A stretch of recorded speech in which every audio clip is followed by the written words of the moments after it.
सल्लल्लाहु अलैहि या रसूल अल्लाह वसल्लम अलैहि या हबीब अल्लाह। जहाँ रोज़ाए पाके खैरुल बरा है, वो जन्नत नहीं है तो फिर और क्या है। बोले ना सुभान अल्लाह, अरे तू जोर बोले ना सुभान अल्लाह। वो जन्नत नहीं है तो फिर और क्या है। कहाँ में कहाँ मदीने की गलियां, ये किस्मत नहीं है तो फिर और क्या है। कहाँ में कहाँ मदीने की गलियां, ये किस्मत नहीं है तो फिर और क्या है। और क़यामत का एक दिन मुअय्यन है, लेकिन हमारे लिए हर नफ्स है क़यामत। क़यामत का एक दिन मुअय्यन है, लेकिन हमारे लिए हर नफ्स है क़यामत। मदीने से हम जानिसारों की दूरी, मदीने से हम जानिसारों की दूरी, ये क़यामत नहीं है तो फिर और क्या है। जहाँ रोज़ाए पाके खैरुल बरा है, वो जन्नत नहीं है तो फिर और क्या है। मुहम्मद की अज़मत को क्या पूछते हो कि वो साहिबे का बेकौसैन ठहरे। सरे अर्श आका की मेहमान नवाज़ी, ये अज़मत नहीं है तो फिर और क्या है। सरे अर्श आका की मेहमान नवाज़ी, ये अज़मत नहीं है तो फिर और क्या है। अस्सलामु अलैकुम व रहमतुल्लाहि तआला व बरकातुहू। মারহাবা মারহাবা। অত্যন্ত সাবলীল কণ্ঠে সুন্দরভাবে শেয়ার পরিবেশন করে শোনালেন ভাই বাদন আল কাদেরী। তাকে মাহফিল বাস্তবায়ন পরিষদের পক্ষ থেকে আন্তরিক মোবারকবাদ জানাচ্ছি। আলহামদুলিল্লাহ। এই পর্যায়ে তকরির পরিবেশন করবেন আজকের এই জান্নাতে সুন্নি সম্মেলনের সম্মানিত প্রধান আকর্ষণ, দিনাজপুর ইসলামিক রিসার্চ সেন্টারের মহাপরিচালক হুজুর ডক্টর সৈয়দ এরশাদ আহমদ আল বুখারী মাদাজিলুল আলী হুজুরকে আমি তকরির পেশ করার জন্য সবিনয় অনুরোধ জানাচ্ছি।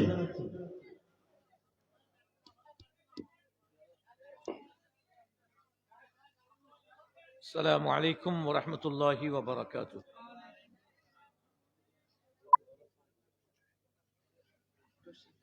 আলহামদুলিল্লাহ আলহামদুলিল্লাহি রাব্বিল আলামিন।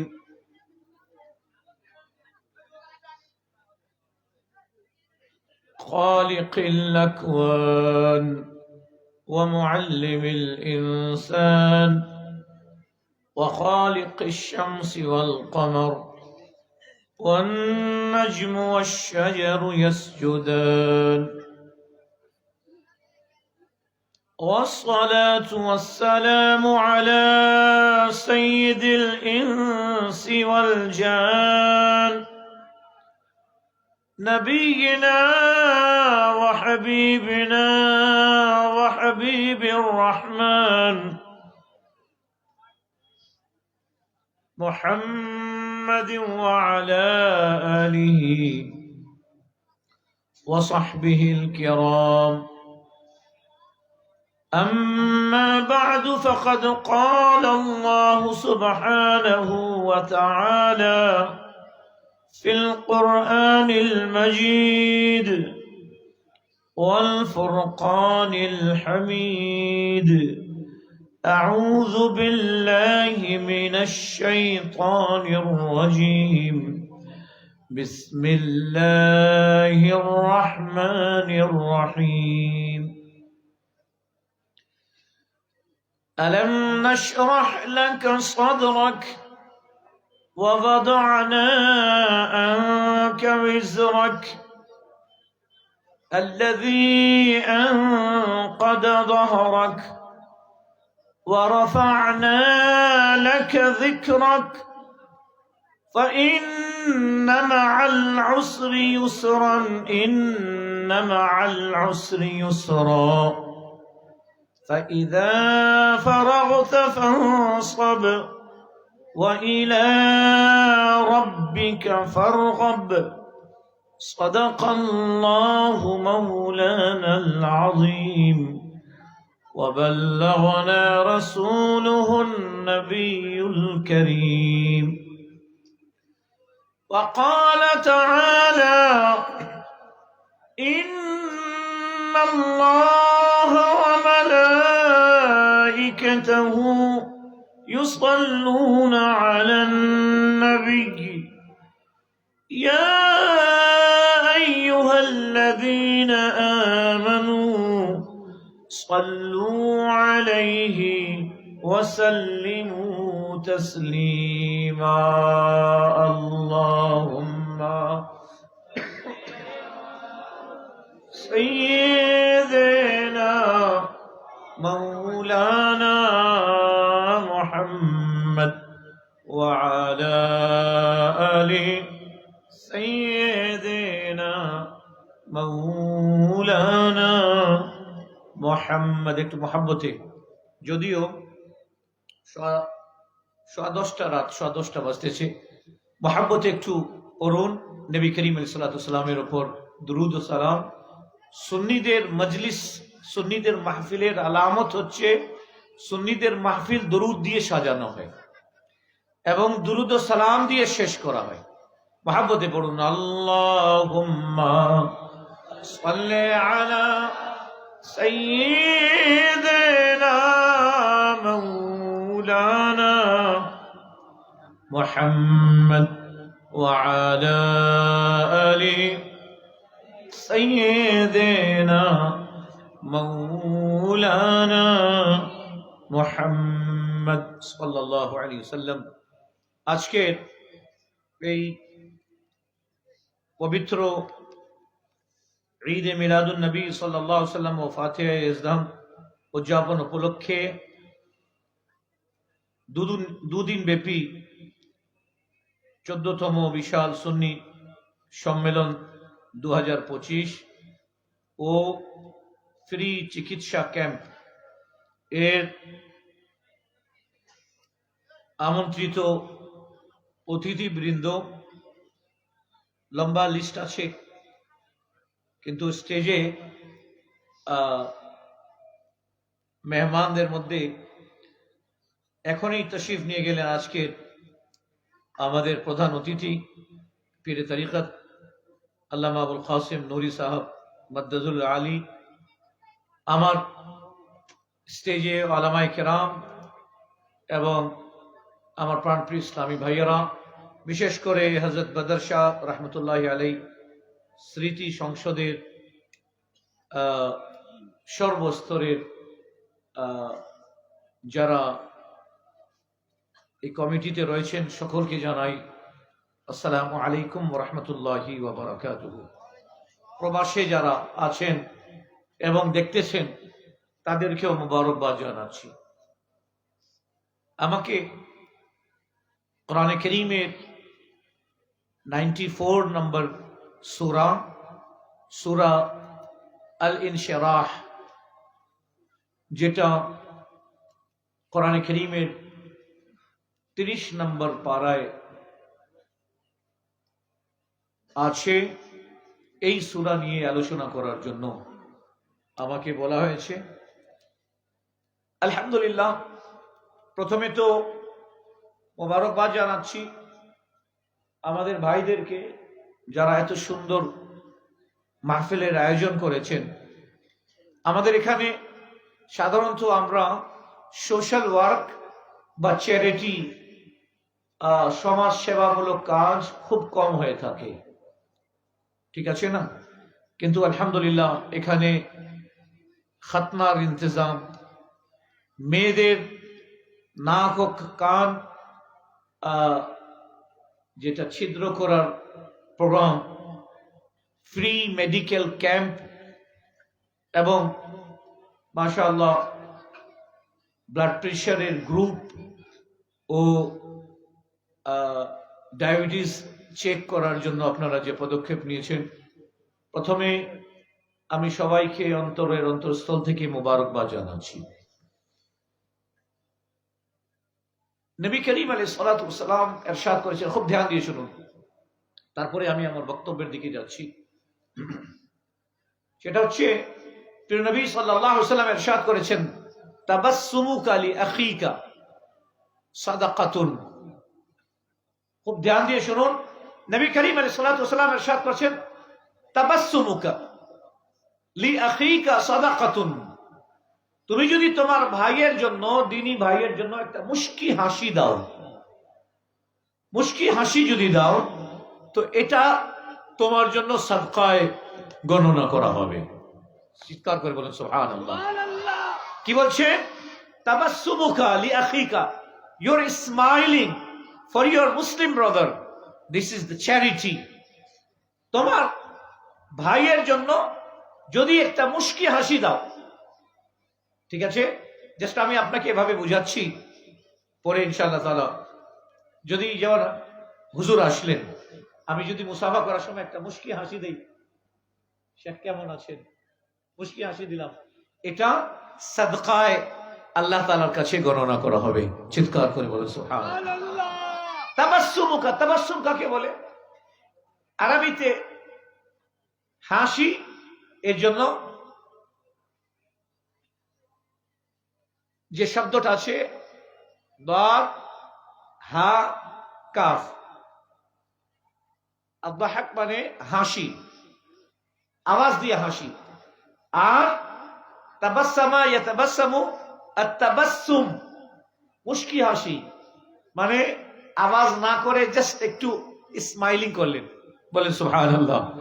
নবী করিম আলাইহিস সালাতু ওয়াস সালাম ইরশাদ করলেন যে তোমার ভাইয়ের জন্য যে তুমি একটা মুস্কি হাসি দেবে, এটা কিয়ামতের দিনে তোমার আমলনামায় দেখানো হবে যে তুমি সাদকা করছো। বলুন সুবহানাল্লাহ।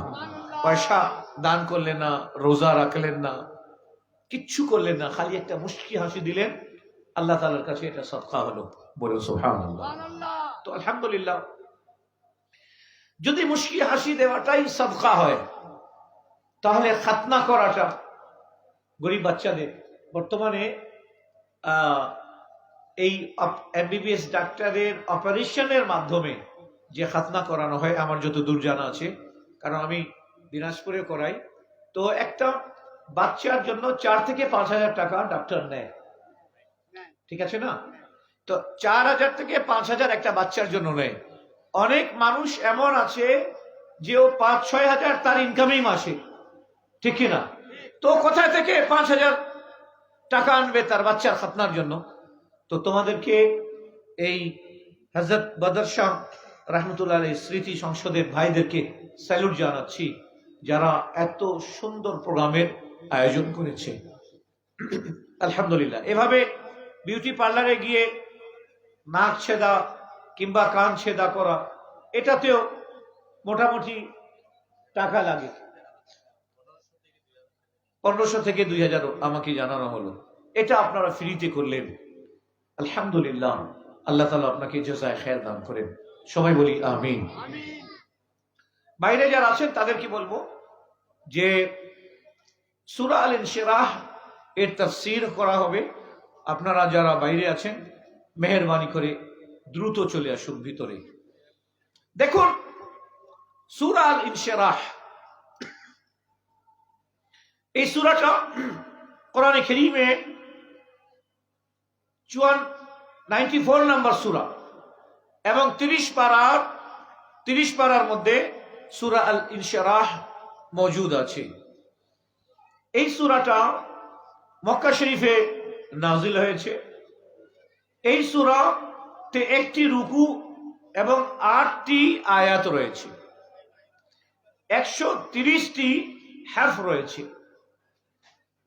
আল্লাহ সুবহানাহু ওয়া তাআলা তার হাবিব সাল্লাল্লাহু আলাইহি সাল্লামের শানে এই সূরা নাজিল করলেন। কোথায়? কোন শহরে? পবিত্র মক্কা নগরীতে, যেখানে ডানে বামে সামনে পিছনে পাহাড়ের উপর পাহাড়ের নিচে চারিদিকে নবী করিম আলাইহিস সালাতু ওয়াস সালামের শত্রু ছিল। সেখানে আল্লাহ সুবহানাহু ওয়া তাআলা তার হাবিবের শান কিভাবে তুলে ধরলেন, বলুন সুবহানাল্লাহ। আল্লাহু আকবার। শান তুলে ধরলেন, ইরশাদ করলেন আলাম নাশরাহ লাকা সাদরাক। আচ্ছা, এই সূরাকে সূরাতুশ শারহ বলা হয়, সূরা আল ইনশিরাহ বলা হয়, সূরাতুস সদরও বলা হয়। আল্লাহ সুবহানাহু ওয়া তাআলা হাবিব আলাইহিস সালাতু ওয়াস সালাম নবী করিম আলাইহিস সালাতু ওয়াস সালামের কাছে জিবরিল আমিন আসলেন, আরজ করলেন আলাম নাশরাহ লাকা সাদরাক। হাবিব, আল্লাহ তাআলা ইরশাদ করতেছেন আপনার জন্য সূরা পাঠিয়েছেন। কি? আলাম নাশরাহ লাকা সাদরাক। এ হাবিব, আমি কি আপনার বক্ষকে প্রশস্ত করিনি? আলাম নাশরাহ লাকা সাদরাক। हबीब, मैंने क्या आपके सीने अथर को वसी नहीं किया, इंशराह नहीं किया? हबीब, আমি কি আপনার সিনা মোবারককে কি করিনি? প্রশস্ত করিনি? আল্লাহু আকবার। আল্লাহ তাআলা প্রশ্ন করছেন তার হাবিবকে। সুবহানাল্লাহ। ইনশিরাহে সদর, বক্ষকে প্রশস্ত করা, এ বিষয়ে নবী মুফাসসিরিনে কেরাম বলেন যে 3 বার নবী করিম আলাইহিস সালাতু ওয়াস সালামের সদর মোবারক, সিনা মোবারককে চাপ করা হয়েছে, কুদরতি অপারেশন করা হয়েছে। কয়বার? জোরে বলেন। 3 বার। কি অপারেশন করা হয়েছে এটাও শুনুন। হুজুরে করিম সাল্লাল্লাহু তাআলা আলাইহি ওয়াসাল্লামের বাল্যকালে জিবরিল আমিন একবার আসলেন এবং কুদরতি অপারেশন করে একটা স্বর্ণের তাশত নিয়ে এসেছিলেন। নবী করিম আলাইহিস সালাতু ওয়াস সালামের সিনা মোবারক বের করলেন, তাশতের উপর রাখলেন এবং জমজমের পানি দিয়ে এটাকে ধৌত করলেন। বলেন সুবহানাল্লাহ। জমজমের পানি দিয়ে এটাকে ধৌত করলেন এবং আবার যেখানে ছিল এই সিনা মোবারকের কলম মোবারক যেখানে ছিল রাসূল করিম আলাইহিস সালাতু ওয়াস সালামের ওই জায়গায় আবার জিবরিল আমিন রেখে দিলেন। আচ্ছা, দুনিয়াতে অপারেশন হলে, দুনিয়াতে যদি অপারেশন হয় তাহলে ওটার সেলাইয়ের একটা দাগ থাকবে, ঠিক কিনা? সেলাইয়ের একটা দাগ থাকবে, কিন্তু এটা কুদরতি অপারেশন, এখানে সেলাইয়ের কোনো দাগ নাই। জোরে বলুন সুবহানাল্লাহ। अल्लाह सुब्हानहू व तआला इरशाद करें अलम नशरह लका सदरक।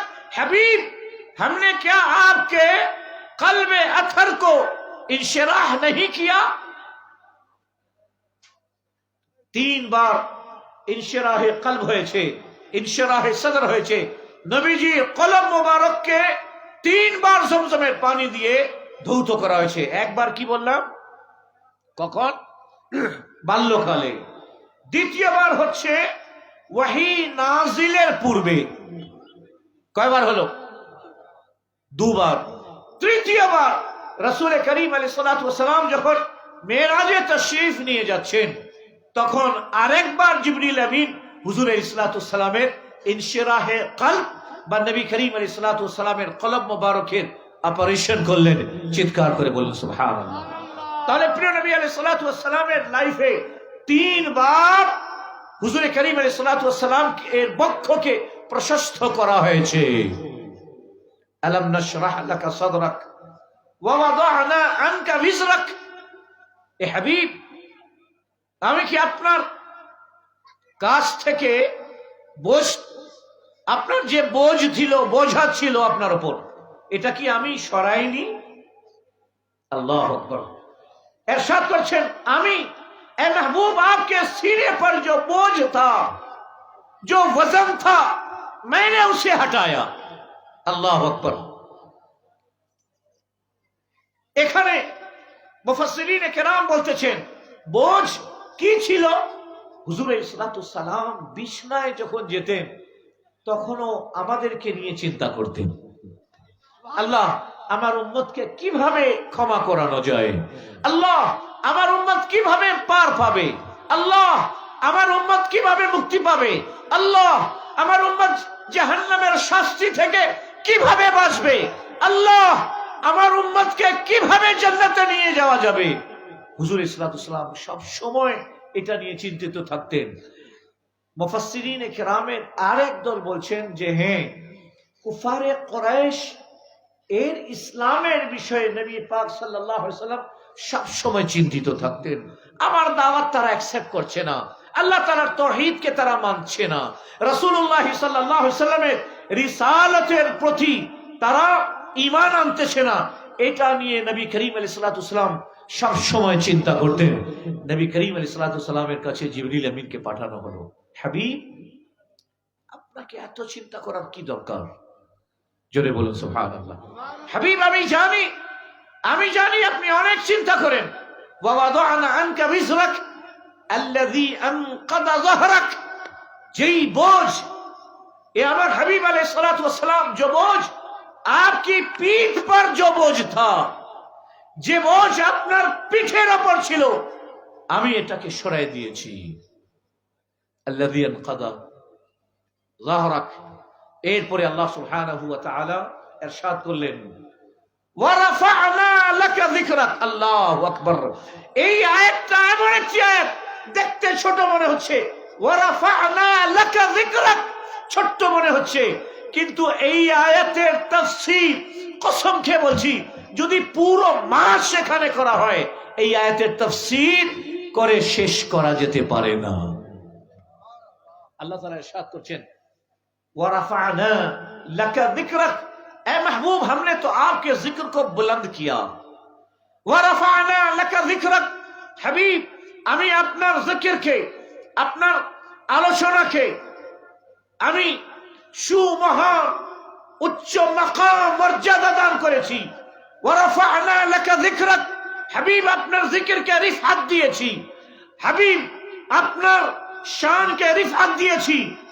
এই বিষয়ে হযরতে আব্দুল্লাহ ইবনে উমর রাদিয়াল্লাহু তাআলা, হযরতে আব্দুল্লাহ ইবনে আব্বাস রাদিয়াল্লাহু তাআলা আনহু বর্ণনা করেন, কি বলেন যে ইয়া রাসূলুল্লাহ ওয়া রাফা'না লাকা যিকরাক, এর অর্থ হচ্ছে আমি আল্লাহ যেখানে যেখানে আমার জিকির করা হবে, যেখানে যেখানে আমাকে স্মরণ করা হবে, এ আল্লাহ তাআলার হাবিব যেখানে যেখানে আমাকে ইয়াদ করা হবে, যেখানে যেখানে আমার আলোচনা হবে, হে আমার হাবিব যেখানে যেখানে আমার জিকির করা হবে, সেখানে আমি আপনারও জিকির করাবো। আজানে আপনার নাম, আমার আশহাদু আল্লা ইলাহা ইল্লাল্লাহ পরেই আশহাদু আন্না মুহাম্মাদুর রাসূলুল্লাহ। চিৎকার করে বলুন সুবহানাল্লাহ। ইকামতে আশহাদু আল্লা ইলাহা ইল্লাল্লাহর পরে সাথে সাথে আশহাদু আন্না মুহাম্মাদুর রাসূলুল্লাহ। এ আমার হাবিব, আজানে আপনার নাম, ইকামতি আপনার নাম, হাবিব সাল্লাল্লাহু আলাইহি সাল্লাম কলিমার সাথে, কলিমার মধ্যে আল্লাহ তাআলার নামের সাথে আপনার নাম। হাবিব শুধু এটা নয়, তাশাহুদে আপনার নাম। বলেন সুবহানাল্লাহ। তাশাহুদে আপনার নাম। এখানে আমরা সবাই জানি, যদি আমি নামাজ পড়তেছি, আমার দিকে তাকান, আমি নামাজ পড়তেছি, আপনি আসলেন, আপনি আমাকে সালাম দিলেন, আসসালামু আলাইকুম। আমি যদি বলি ওয়া আলাইকুম আসসালাম, নামাজ হবে না বাতিল হয়ে যাবে? নামাজ বাতিল হয়ে যাবে। আচ্ছা, আমি নামাজ পড়তেছি, আপনি আসলেন, ইহদিনাস সিরাতাল মুস্তাকিম, আপনি আসলেন, আমি বললাম আসসালামু আলাইকুম ওয়া রাহমাতুল্লাহ। শেখের কি নাম? আপনার নাম কি? হ্যাঁ, মাশাআল্লাহ, রিজভী সাহেব। আমি যদি নামাজের মধ্যে বলি রিজভী সাহেব আসসালামু আলাইকুম, আমার নামাজ থাকবে না বাতিল হয়ে যাবে? বাতিল হয়ে যাবে। আল্লাহ। কিন্তু ওয়ারাফা'না লাকা যিকরাক, হাবিব শুনুন, আপনার জিকিরকে আমি আমার জিকিরের সাথে এমন মিলাই রেখেছি, যতক্ষণ পর্যন্ত নামাজের মধ্যে আপনাকে সালাম দেবে না, আসসালামু আলাইকা আইয়ুহান নাবিয়্যু ওয়া রাহমাতুল্লাহি ওয়া বারাকাতুহু, যতক্ষণ পর্যন্ত আপনাকে সালাম দেবে না, নামাজ তার কমপ্লিট হবে না। চিৎকার করে বলুন সুবহানাল্লাহ, আল্লাহু আকবার। ওয়া রাফা'না লাকা যিকরাক, এই আল্লাহু আকবার। এই বিষয়ে আমাদের আলা হযরত ইমাম ইশক ও মুহাব্বত মুজাদ্দিদে দ্বীন ও মিল্লাত আশ-শাইখ মাওলানা ইমাম আহমদ রিজা খান ফাজিলে বারেলভী রাহমাতুল্লাহি আলাইহি কত সুন্দর কথা বলেছেন। কি ওয়া রাফা'না লাকা যিকরাক, এর আলা হযরতে হেদায়েতে বখশিশের মধ্যে এই নাটটা, জমিন ও জমা तुम्हारे लिए, मकीन व मकान तुम्हारे लिए, चुनीन व चुना तुम्हारे लिए, बने दो जहां तुम्हारे लिए। আল্লাহু আকবার। এরপরে আলা হযরত বলতেছেন, দহন মে জবান तुम्हारे लिए, দহন ফারসি শব্দ যার মানে হচ্ছে মুখ, দহন মে জবান तुम्हारे लिए, ইয়া রাসূলুল্লাহ, আমার মুখের মধ্যে আল্লাহ জবান দিয়েছেন আপনার আলোচনা করার জন্য, আপনার উপর দুরূদ পাঠ করার জন্য, আপনার উপর সালাম পেশ করার জন্য। দহন মে জবান तुम्हारे लिए, এরপরে বলতেছেন বদন মে है जान तुम्हारे लिए, ইয়া রাসূলুল্লাহ, আমার শরীরে যে জান আছে না, এটাও আপনার জন্য। আমি যদি আমার জান আপনার কদমে কুরবান করে দিতে পারি, তাহলে আমি মনে করব যে আমি সফল হতে সক্ষম হয়েছি। চিৎকার করে বলেন সুবহানাল্লাহ, আল্লাহু আকবার। এরপরে ওয়া রাফা'না লাকা যিকরাক, এটাকে সামনে রেখে, এই লাইনটাকে, এই আয়াতটাকে সামনে রেখে আলা হযরত রাহমাতুল্লাহি তাআলা আলাইহি কত সুন্দর ইরশাদ করলেন। কি যে ইয়া রাসূলুল্লাহ, दहन में ज़बान तुम्हारे लिए, बदन में है जान तुम्हारे लिए, हम आए यहां तुम्हारे लिए, उठे भी वहां तुम्हारे लिए। अल्लाह अकबर, अल्लाह अकबर। वरफ़अना लका ज़िक्रक, एरपरे এই ওয়ারাফা'না লাকা যিকরাক যখন হুজুর করিম আলাইহিস সালাতু ওয়াস সালামের সামনে পেশ করা হলো, আকা করিম আলাইহিস সালাতু ওয়াস সালাম এত খুশি হলেন, এত খুশি হলেন, এত খুশি হলেন, যখন উম্মতের বিষয়ে হুজুর রাত জেগে তাহাজ্জুদ পড়ে, কিয়ামুল লাইল করে যখন কাঁদেন, হুজুর করিম আলাইহিস সালাতু ওয়াস সালামের কাছে জিবরিল আমিন আসলেন, ইয়া রাসূলুল্লাহ, আপনি আপনার উম্মতকে নিয়ে এত চিন্তা করতেছেন কেন? ওয়ালা সাউফা ইউতিকা রাব্বুকা ফাতারদা, জোরে বলুন সুবহানাল্লাহ। ওয়ালা সাউফা আন করিব, ওয়ালা সাউফা ইউতিকা আন করিব, आपका रब आपको अता करेगा, অনতি বিলম্বে আপনার রব আপনাকে দান করবেন। ওয়ালা সাউফা ইউতিকা রাব্বুকা, আপনার রব, ফাতারদা, আপনি রবের প্রতি রাজি হয়ে যাবেন। জোরে বলুন সুবহানাল্লাহ। আচ্ছা, কি দান করবেন এটা বলেননি, क्या देंगे এটা বলেননি, कब देंगे এটা বলেননি, कैसे देंगे এটা বলেননি।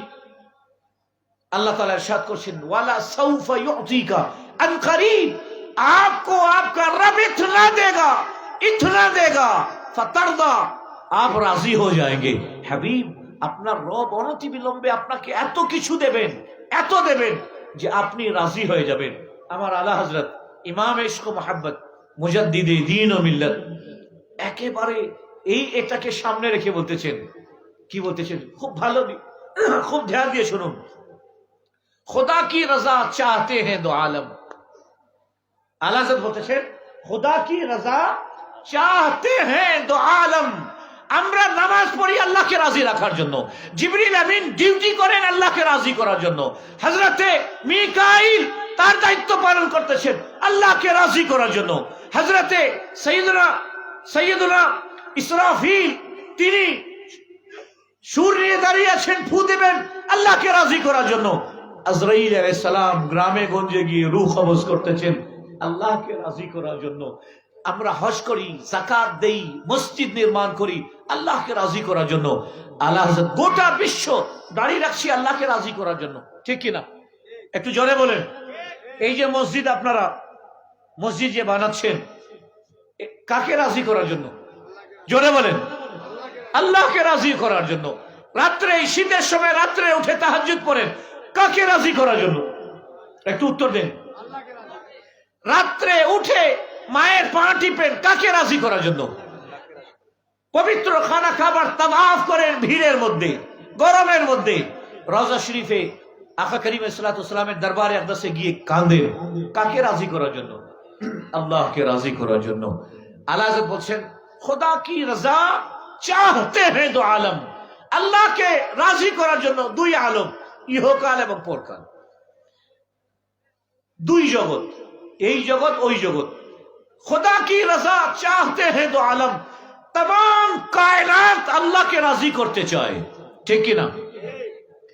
এখন আল্লাহ বলছেন खुदा चाहता है रजाए मोहम्मद सल्लल्लाहु अलैहि वसल्लम, সারা দুনিয়া আল্লাহকে রাজি করতে চায়, বলেন সুবহানাল্লাহ।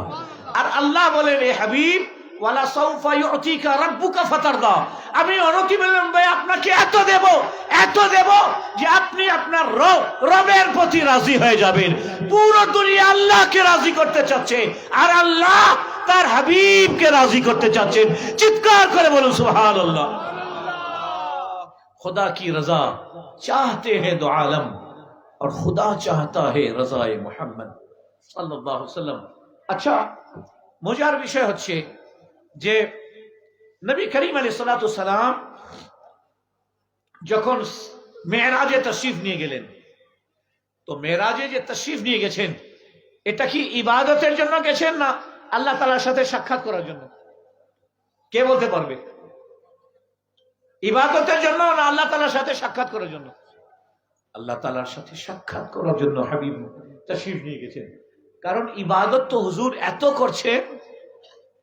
করছেন যে নবী করিম আলাইহিস সালাতু ওয়াসালামের পা ফুলে যেত। ঠিক আছে, কুমিল লাইলা ইল্লা কালিলা, আল্লাহ তাআলা ইরশাদ করলেন হাবিব ইয়া আইয়ুহাল মুজাম্মিলু কুমিল লাইলা ইল্লা কালিলা, এ হাবিব, চাদর ওয়ালে হাবিব, দেখতেছি সারা রাত ইবাদত করেন আপনি, কুমিল লাইলা, ঠিক আছে ইবাদত করুন, ইল্লা কালিলা, কিছু সময় আপনি আপনার আরামের জন্য বেছে নিন, কারণ আপনার এই কষ্ট আল্লাহ তাআলা দেখতে পারছেন না, মানে আল্লাহ তাআলা এই কষ্টকে পছন্দ করছেন না। তার হাবিব দাঁড়াবে, পা ফুলে যাবে। আচ্ছা, পা এমনও ফুলতো যে পা ফুলে গিয়ে পা থেকে রক্ত বের হতো। কারণ আমাদের মতো সূরা ইখলাস আর ইন্না আতাইনাকাল কাউসার সূরা ইখলাস দিয়ে তো হুজুর তাহাজ্জুদের নামাজ পড়েন না। হুজুর তো তাহাজ্জুদে দাঁড়ান তো এক রাকাতে পুরো কোরআন শেষ করে দেন। জোরে বলো সুবহানাল্লাহ। এক রাকাতে পুরো কোরআন শেষ। আল্লাহু আকবার। জোরে চিৎকার করে বলেন আল্লাহু আকবার। আচ্ছা, নবী করিম আলাইহিস সালাতু ওয়াসালাম তো নবী করিম আলাইহিস সালাতু ওয়াসালাম আছেন, হযরতে ফাতিমাতুজ জাহরা রাদিয়াল্লাহু তাআলা আনহা 2 রাকাত নামাজ কিয়ামুল লাইলের জন্য নিয়ত করেন, এক রাকাতে পুরো কোরআন পড়ে নেন। এক রাকাতে পুরো কোরআন পড়েন। দ্বিতীয় রাকাতে যখন যান, হযরতে বেলাল মসজিদে নববীতে আযান দিলেন, ফজরের আযান, তখন হযরতে ফাতিমাতুজ জাহরা রাদিয়াল্লাহু তাআলা আনহা আরজ করলেন, মাওলা, তোমার রাত এত ছোট যে ফাতিমা প্রাণ ভরে 2 রাকাত নামাজ আদায় করতে পারলো না। চিৎকার করে বলুন সুবহানাল্লাহ। আল্লাহ, তোমার রাত এত ছোট যে প্রাণ ভরে তোমাকে 2টা সেজদা দিতে পারলাম না। আল্লাহু আকবার। হুজুর কারীম আলাইহিস সালাতু ওয়াস সালাম মেরাজের রজনীতে তাশরীফ নিয়ে গেছেন। আজকাল দুঃখের বিষয় হচ্ছে আমাদের মাহফিলগুলোতে শিক্ষণীয় কোনো বিষয় থাকে না। কথা বলছেন? আসলে এই মাহফিলগুলো তো এমন যে একবার যে আসে সে যাওয়ার সময় যেন মানিক মুক্তা কোরআন থেকে নিয়ে যায়, ঠিক কিনা? হাদিস থেকে মানিক মুক্তা নিয়ে যায়, সে আশরাফি নিয়ে যায়, সে দিনার ও দিরহাম নিয়ে যায়। কিন্তু আমাদের এখানে আজকে আমি কিছুদিন আমার ইয়েতে বললাম, সোশ্যাল মিডিয়াতে বললাম যে আমাকে প্রশ্ন করলো যে হুজুর বক্তব্যগুলো আগেকার মতো হয় না কেন? আমি বললাম যে প্রথম হচ্ছে বক্তাদেরকে মুখলিস হতে হবে। আল্লাহ এবং তার রাসূলের রিজামন্দির জন্য আমি বক্তব্য দেব, ঠিক কিনা? এবং আয়োজকদেরকেও মুখলিস হতে হবে, ঠিক কিনা? যদি ইখলাসের মধ্যে চুল পরিমাণ ঘাটতি থাকে তাহলে গাউসে পাকের মজলিসে একবারে 20 জন, 30 জন, 50 জন জাহান্নামের আযাবের কথা শুনে চিৎকার মেরে রূহ ফেনা হয়ে যেত, রূহ বের হয়ে যেত। আজকে আমাদের রূহ বের হওয়া দূরের কথা, চক্ষু থেকে 1 ফোঁটা পানি পড়ে না, ঠিক কিনা? জোরে বলুন ঠিক কিনা? কারণটা কি? কারণ ইখলাসের যথেষ্ট ঘাটতি আছে। এবং দুনিয়ার কিসসা কাহিনী, কোন কোরআন হাদিসের উপর আলোচনা নাই, তাফসীর নাই, একটাও হাদিস নেই, বাস ডাইন বাম এইটা করে মাহফিলটা শেষ হয়ে যায়। সুতরাং যাওয়ার সময় কিছু নিয়ে যেতে পারে না। আগে বক্তব্য দিতেন কারা? বক্তব্য দিতেন শেরে বাংলা রহমতুল্লাহ আলাইহি। এখানে পাবলিক বসে আছে, শেরে বাংলা বক্তব্য দিচ্ছেন। আল্লাহু আকবার। আকীদা কি আছে শরবত বানায় সুন্নিকে খাওয়াই দিতেন, ঠিক কিনা? যে একবার বসে আর জিন্দেগিতে গোমরা হয় নাই, ঠিক কিনা? এভাবে আমাদের আলা হযরত রাহমাতুল্লাহি আলাইহি হযরতে মুফতি সৈয়দ নাঈমউদ্দিন মুরাদাবাদী রহমতুল্লাহি আলাইহি, শাহ তোরাবুল হক পাকিস্তানে, উনি হযরতে ইনারা যারা বক্তব্য দিতেন তাদের হযরতে আলা হযরতে সাহাবজাদা হুজ্জাতুল ইসলাম হামিদ রাজা খান রহমতুল্লাহ আলাইহি, মুফতি আজম হিন্দ মুস্তাফা রাজা খান রহমতুল্লাহ আলাইহি বক্তব্য দিতেন। মানুষ মুরগি জবা করে ছেড়ে দিলে যেভাবে মুরগি ছটপট ছটপট করে, এইভাবে পাবলিক ছটপট করত। যার দাড়ি নাই তওবা করে উঠতো যে আমি আর দাড়িতে উস্তুরা লাগাবো না।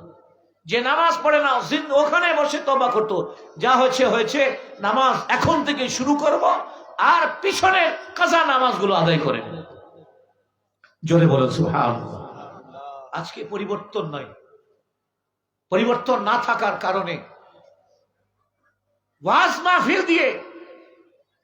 মাহফিল যদি আমি 10 লাখ টাকা খরচ করি আর ভোটের প্রোগ্রামে আমি যদি একটাও ভোট না পাই, তাহলে 10 লাখ টাকা কেন খরচ করলাম?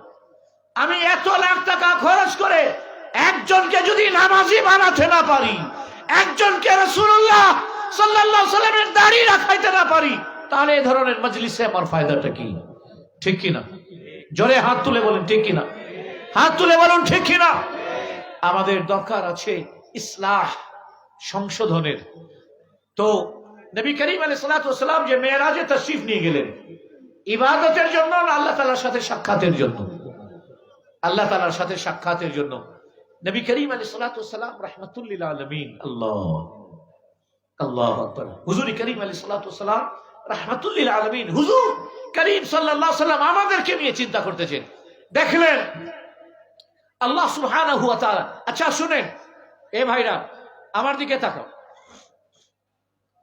আমি মেহমান আসছি এখানে, আমি যদি এনাদেরকে বলি যে আমাকে 1 কাপ চা দাও, এনারা কি না বলবে? বা যদি আমি বলি একটু হালকা গরম পানি দাও, এনারা না বলবে? না বলবে না। কেন বলবে না? মেহমানের সম্মানার্থে।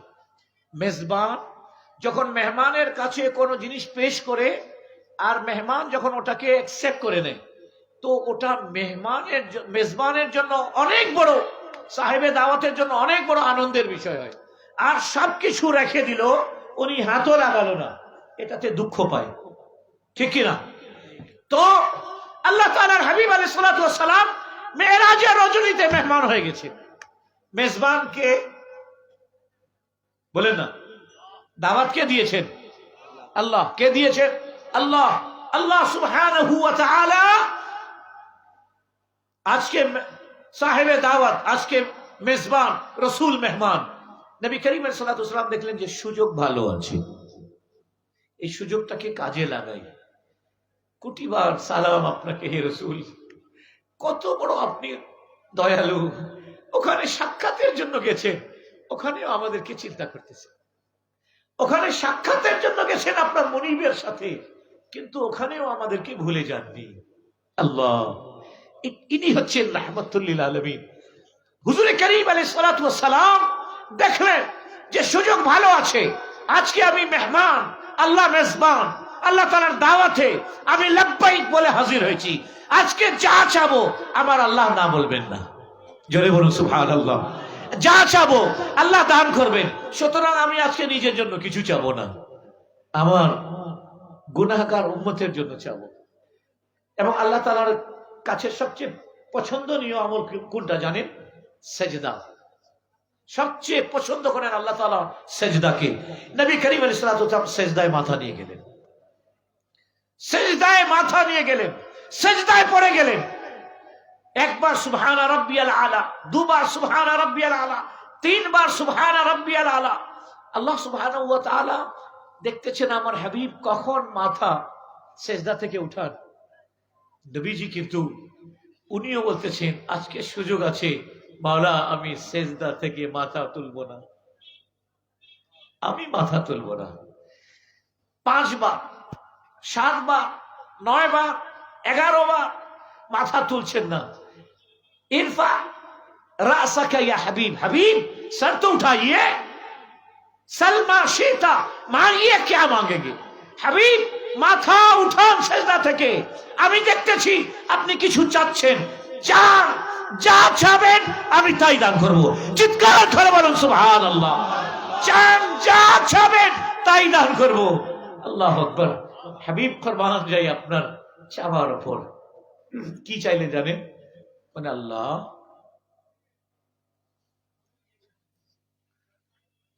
ওয়ারাফা'না লাকা যিকরাক, আল্লাহ আম্বিয়া কিরাম তার উম্মতের মধ্যে যারা নামাজি, মুজাহিদ, যারা দিনদার, ওয়াফাদার, তাদেরকে নিয়ে নেবেন আম্বিয়া কিরাম, আর গুনাহগারদেরকে ছেড়ে দেবেন। মা বাবাকে দেখেন, ভালো সন্তানের মধ্যে যে ভালো ডিসি, এসপি, এমপি হয়েছে বলে আমার ওই ছেলেটা আমার, কিন্তু একজন নালায়েক হলে বলে না যে এটা আমার ছেলে, ঠিক কি না? কিন্তু নবী করিম আলাইহিস সালাতু ওয়াস সালাম একেবারে তার অভ্যাসটা দেখুন আলাদা। কিয়ামতের দিনে যত আমাদের মতো নালায়েক, আমাদের মতো গুনাহগার হুজুর বাঁচবেন, এই এদিকে আসো, এই বুখারী এদিকে আয়, রেজভী এদিকে আসো, আপনার নাম কি? ফরিদ তুমি এদিকে আসো, আমি রাসূল পাক সাল্লাল্লাহু আলাইহি ওয়াসাল্লামের জাস্ট একটু বুঝাচ্ছি। ফরিদ তুমি এদিকে আসো, বুখারী তুমি এদিকে আসো, রেজভী তুমি এদিকে আসো। রাসূল সাল্লাল্লাহু আলাইহি ওয়াসাল্লাম বলবেন তো আমাদের কিন্তু তুমি করে বলবেন। হুজুর যদি তুমিয়ে বলে দেন, এটাই তো আমাদের জন্য মেরাজ, ঠিক কিনা? এদিকে আসো, আমরা গুনাহগার, আমরা পাপী, আমি বিশেষ করে নিজের ব্যাপারে বলতেছি, এদিকে আসো। আর যত যত মনে করেন আল্লাহ আলা, হযরতে আমানত শাহ, ঠিক আছে, হযরতে শেরে বাংলা, হযরতে বদর শাহ, হযরতে মিসকিন শাহ, গরিবুল্লাহ শাহ, হযরতে খাজা গরিবে নওয়াজ, হুজুর আলা হযরত, ইনাদেরকে বলবেন কি? আল্লাহ তাআলা কি বলবেন? আল্লাহ এই সব তোমাকে দিলাম। কি এসব গাউসে পাক তোমাকে দিলাম, গরিবে নামাজ তোমাকে দিলাম, বদর শাহ তোমাকে দিলাম, হযরত মাহবুব ইলাহি নিজামউদ্দিন আউলিয়া তোমাকে দিলাম, শাহজালাল তোমাকে দিলাম। আমাদের গুনাহগারদেরকে ডাকবেন, এদিকে মওলা জিজ্ঞাসা করবেন, হাবিব দেখতেছি আপনি সব গুনাহগারদেরকে বাঁচতেছেন, গুনাহগারদেরকে বেছে নিচ্ছেন, কি করবেন এদেরকে? নবী করিম আলাইহিস সালামের চোখে পানি আসবে, ইরশাদ করবেন, মাওলা আমার উম্মতের মধ্যে যারা নেক, মুত্তাকি, পরহেজগার, দিনদার, এদেরকে তোমাকে দিলাম, আর গুনাহগার পাপী এদেরকে আমি রহমতের চাদরে ঢেকে দিলাম। এদেরকে নিয়ে জান্নাতে যাব, যতক্ষণ পর্যন্ত এদেরকে তুমি জান্নাতে নেবে না। কোরআনে কারীমের ওই আয়াত কি, ওয়ালা সাউফা ইউতিকা রাব্বুকা ফাতারদা, হাবিব অনতিবিলম্বে আপনাকে এত কিছু দেব, এত দেব, ফাতারদা আপনি রাজি হয়ে যাবেন। রাসূলুল্লাহ সাল্লাল্লাহু আলাইহি ওয়াসাল্লাম জবাবে বলবেন, ইযান লা আরদা, আমি তো রাজি হব না, আমি সন্তুষ্ট হব না, मैं खुश नहीं होगा, मैं राजी नहीं होगा, ववाहिद मिन उम्मती फिन्नार, मेरी उम्मत का एक अदना भी अगर जहन्नम में रहे मैं राजी नहीं होगा। ए अल्लाह, আমার উম্মতের একজন গুনাহগারও যদি জাহান্নামে থাকে আমি রাজি হব না, আমি তো রাজি তখন হব। আল্লাহ তাআলা ইরশাদ করেন, ইরফা রাসাকা, হাবিব সেজদা থেকে মাথা উঠাও, মাথা উঠাও। আসলে কিন্তু আফসোস, আমরা প্রিয় নবী আলাইহিস সালামকে চিনতে পারিনি। হুজুর মাথা উঠানোর আগে বলবেন, আল্লাহ আমার উম্মতকে মাফ করে দেবে, ওয়াদা করো। আচ্ছা হাবিব, আপনার উম্মতের মধ্যে শতকরা 25 জন গুনাহগারকে মাফ করে দেব, এবার মাথা উঠা, বুঝানোর জন্য বলছি। হুজুর সাল্লাল্লাহু আলাইহি ওয়াসাল্লাম মাথা উঠাবেন না। আচ্ছা আপনি আরো চাচ্ছেন, যান আমি 50% মাফ করে দেব। হুজুর সাল্লাল্লাহু আলাইহি ওয়াসাল্লাম মাথা উঠাচ্ছেন না। হাবিব যান 75% মাফ করে দেব। হুজুর মাথা উঠাচ্ছেন না। এবার আল্লাহ তাআলার পক্ষ থেকে ঘোষণা দেওয়া হবে, হাবিব যান, যাকে ইচ্ছা আপনি শাফাআত করে জান্নাতে নিয়ে যাবেন, আমি আমার ফেরেশতারা বাধা দেব না। চিৎকার করে বলো সুবহানাল্লাহ, আল্লাহু আকবার, আল্লাহু আকবার। এমন রাসূল সাল্লাল্লাহু আলাইহি ওয়াসাল্লাম, এই সূরা আল ইনশিরাহ পুরোটাই শানে রিসালাতের উপর। আমি অবাক হই, মানুষ কোরআনে কারীমের এমন এমন সূরা পাওয়ার পরে নবী পাক সাল্লাল্লাহু আলাইহি ওয়াসাল্লামের শানে কেমন বেয়াদবি গুস্তাখি করে, ঠিক কি না? বলে গোস্তে হাড়ে গড়া, দোষে গুণে ভরা। আরে যে রাসূলের শান ব্যাপারে আল্লাহ তাআলা ইরশাদ করেছেন, ওয়া রাফা'না লাকা যিকরাক, আজ মিম্বারের উপর জুমার দিন প্রত্যেক খতিব রাসূলুল্লাহর শান বয়ান করে, ঠিক কি না? এবং এটা কিয়ামত পর্যন্ত বয়ান করার দায়িত্ব তাকে দেওয়া হয়েছে। আমি ইমাম বুসিরি রহমতুল্লাহি আলাইহি, ইমাম শরফুদ্দিন বুসিরি রহমতুল্লাহি আলাইহি, যিনি মাওলায়া সাল্লি ওয়া সাল্লিম দাইমান আবাদা আলা হাবিবিকা খাইরিল খালকি কুল্লিহিম লিখেছেন। আমি ইস্কান্দারিয়া মিশরে ওনার মাজার জিয়ারতের জন্য গেলাম। নুরি সাহেবকে কেউ প্রশ্ন করছিলেন যে মসজিদে নববীর জন্য, মসজিদে নববীতে নামাজ আদায় করার জন্য যাব নাকি নবীজির রওজা জিয়ারত করার জন্য যাব? ভাইরা আমার শুনুন, ধ্যান দিয়ে শুনুন। আল্লাহ তাআলা কোরআনে কারীমের মধ্যে ইরশাদ করে দিয়েছেন। কি ইরশাদ করেছেন? আল্লাহ সুবহানাহু ওয়া তাআলা ইরশাদ করেছেন কি, ওয়ালাউ আন্নাহুম ইয যালামু আনফুসাহুম, ও আমার হাবিব, আর যদি আমার বান্দারা গুনাহ করে বসে, পাপ করে বসে, জাউকা, অতঃপর আপনার কাছে আসে, এটা বলা হয়নি জাউ ইলা মসজিদিকা, আপনার মসজিদে আসে, এটা বলা হয়নি জাউকা, আপনার কাছে আসে। হাবিব মসজিদে নববী, ওটা আপনি নির্মাণ করেছেন, এই জন্য ওটা মসজিদে নববী হয়েছে। আপনার হাত লাগার পরে এটার সম্মান বেড়ে গেছে। চিৎকার করে বলুন সুবহানাল্লাহ। জাউকা, এরা যদি ছুটে আসে আপনার কাছে, কার কাছে? জোরে বলেন, আর একটু জোরে বলেন। কার কাছে? নবীজির কাছে। কার কাছে? নবীজির কাছে। এখানে মসজিদে নববী শরীফ বলা হয়নি, আপনার কাছে। হাবিব, আপনি যদি বদরে থাকেন, এরা যদি বদরে যায়। আপনি যদি মক্কায় থাকেন, এরা যদি মক্কায় যায়। আপনি যদি মদিনায় থাকেন, এরা যদি মদিনায় যায়। আপনি যদি আরাফাতে থাকেন, এরা যদি আরাফাতে যায়। আপনি মিনাতে থাকেন, এরা যদি মিনাতে যায়। আপনি মুজদালেফাতে থাকেন, এরা যদি মুজদালেফায় যায়। জাউকা, যাবার পরে কি করে? ফাস্তাগফিরুল্লাহ, যদি তারা আল্লাহ তাআলার কাছে ক্ষমা চায়, আল্লাহ আমি ভুল করেছি, ওয়াস্তাগফারা লাহুমুর রাসূলু, এ হাবিব আপনিও যদি তাদের জন্য ইস্তিগফার করেন, ক্ষমা চান, আল্লাহ তাআলা বলছেন লাওয়াজাদুল্লাহ তাওয়াবার রহিমা, আল্লাহ তাদের জিন্দেগীর तमाम গুনাহ খাতা maaf করে দেবেন। চিৎকার করে বলুন সুবহানাল্লাহ। আচ্ছা, এত স্পষ্ট আয়াত থাকার পরে যে গুনাহগার নবীজির কাছে যাবে, জাউকা, কা কুমা কুম, ঠিক আছে হুজুর, কা কুমা কুম, কা আপনার কাছে, কুমা আপনাদের দুজনের কাছে, কুম আপনাদের কাছে। আল্লাহ তাআলা বলছেন জাউকা, যদি আপনার কাছে যায়। এই ওয়াহাবীরা কা কুমা কুম বুঝো নাই? ঠিক কিনা? জোরে বলুন ঠিক কিনা? এই তোমরা এটা বুঝো নাই? জাউকা আপনার কাছে, আপনার কদমে। এ রাসূল, আপনার কদমের একটা ঠোকার লাগলে একজন ফারুকে আজম হয়ে যায়, কেউ সিদ্দিকে আকবর হয়ে যায়, কেউ উসমানে গনি হয়ে যায়, কেউ আসাদুল্লাহিল গালিব হয়ে যায়।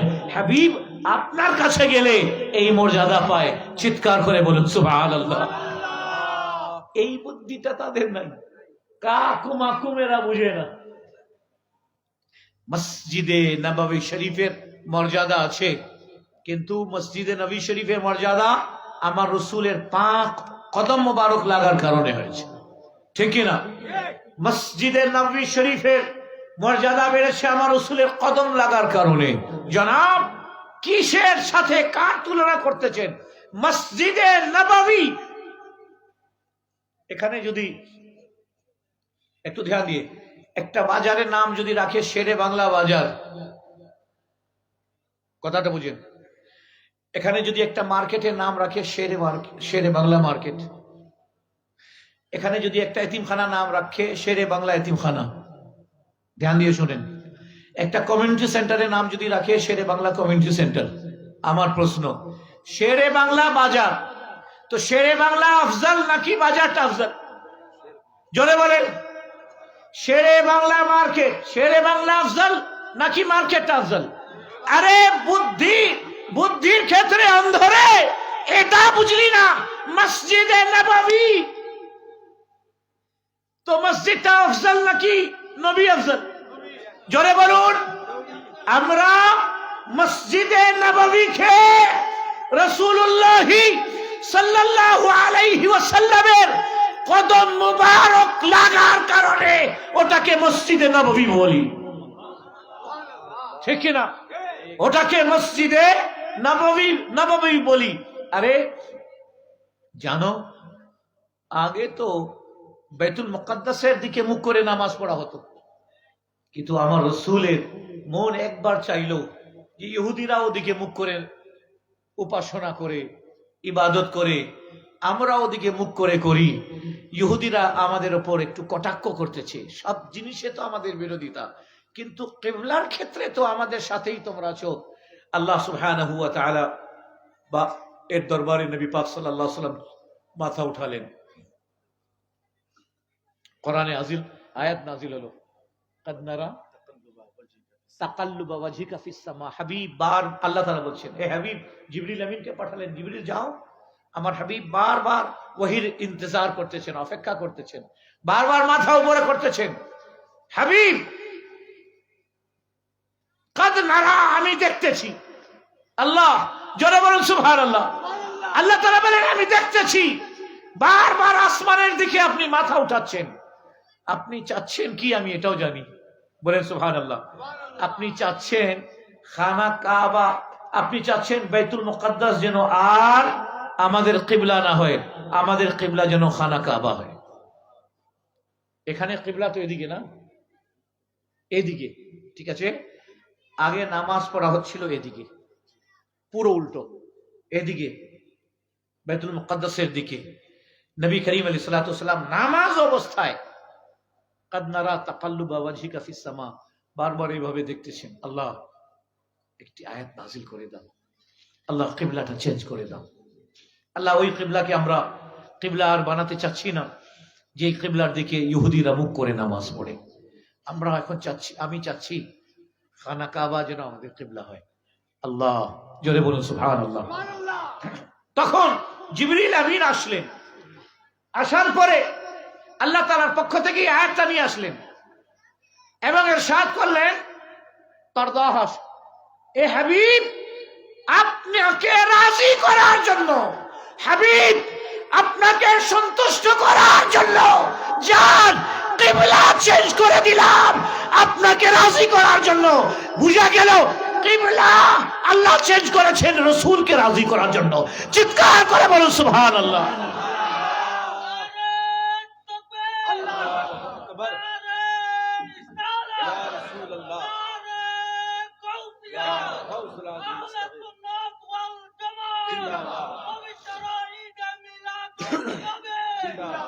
আল্লাহু আকবার।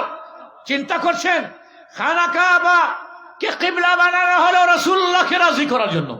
আচ্ছা, ফেরেন সাহাবাদেরকে নিয়ে নবীজি এভাবে নামাজ পড়তেছিলেন এদিকে মুখ করে। আপনি মসজিদ, আপনি মদিনা শরীফ দেখছেন মসজিদে কিবলাতাইন। কে কে গেছেন মদিনা শরীফে? একজনও যাননি? নাই এখানে একজনও? মসজিদে কিবলাতাইন দেখছেন? মসজিদে কিবলাতাইন, কিবলাতুন এক বচন, কিবলাতাইন দু বচন। কিবলাতাইন দুই কিবলা বিশিষ্ট মসজিদ। আরে কিবলা তো একটা হয়। মসজিদে কিবলাতাইন দুই কিবলাওয়ালা মসজিদ। নবীজি এদিকে মুখ করে নামাজ পড়তেছিলেন। যখন বললেন আল্লাহ, মনের মধ্যে চিন্তা করলেন, আল্লাহ আমি আর বাইতুল মুকাদ্দাসকে কিবলা বানাতে চাচ্ছি না, আমার মন চাচ্ছে মুসলমানরা খানা কাবার দিকে মুখ করে নামাজ পড়ে। আল্লাহ তাআলা বললেন, হাবিব আপনি চাচ্ছেন, আমি ওটাই করে দিলাম। আরে নবী চাইলে কিবলা বদলে দেওয়া হয়। এ গুস্তাখে রাসূল ওয়াহাবিরা বলিস যে রাসূলুল্লাহ মরে মাটিতে মিশে গেছেন। আল্লাহু আকবার। শোনো, যতদিন পৃথিবী থাকবে, পৃথিবী ধ্বংস হয়ে যাবে, রাসূলুল্লাহর আলোচনা বন্ধ হবে না। আলোচনা বন্ধ হবে না। আপনি জানেন কোরআনে আল্লাহ তাআলা ইরশাদ করেছেন, ইন্নাল্লাহা ওয়া মালাইকাতাহু ইউসাল্লুনা আলান নবী, নিশ্চয়ই আল্লাহ এবং তার ফেরেশতাগণ ইউসাল্লুনা আলান নবী, দুরূদ প্রেরণ করতেছেন নবী পাক সাল্লাল্লাহু আলাইহি সাল্লামের উপর।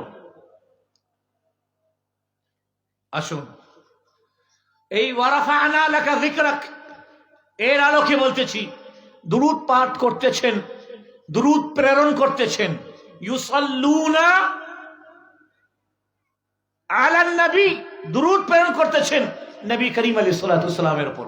প্রশ্ন জাগে, খুব ধ্যান দিয়ে শুনো, তরুণরা শুনো, প্রশ্ন জাগে, আল্লাহ তুমি তোমার ফেরেশতাদেরকে নিয়ে দুরূদ প্রেরণ করতেছো, একটা আমার ছোট্ট প্রশ্ন আছে মাওলা তোমার দরবারে। আরে কি প্রশ্ন আছে কর। আল্লাহ সময় তো বললে না,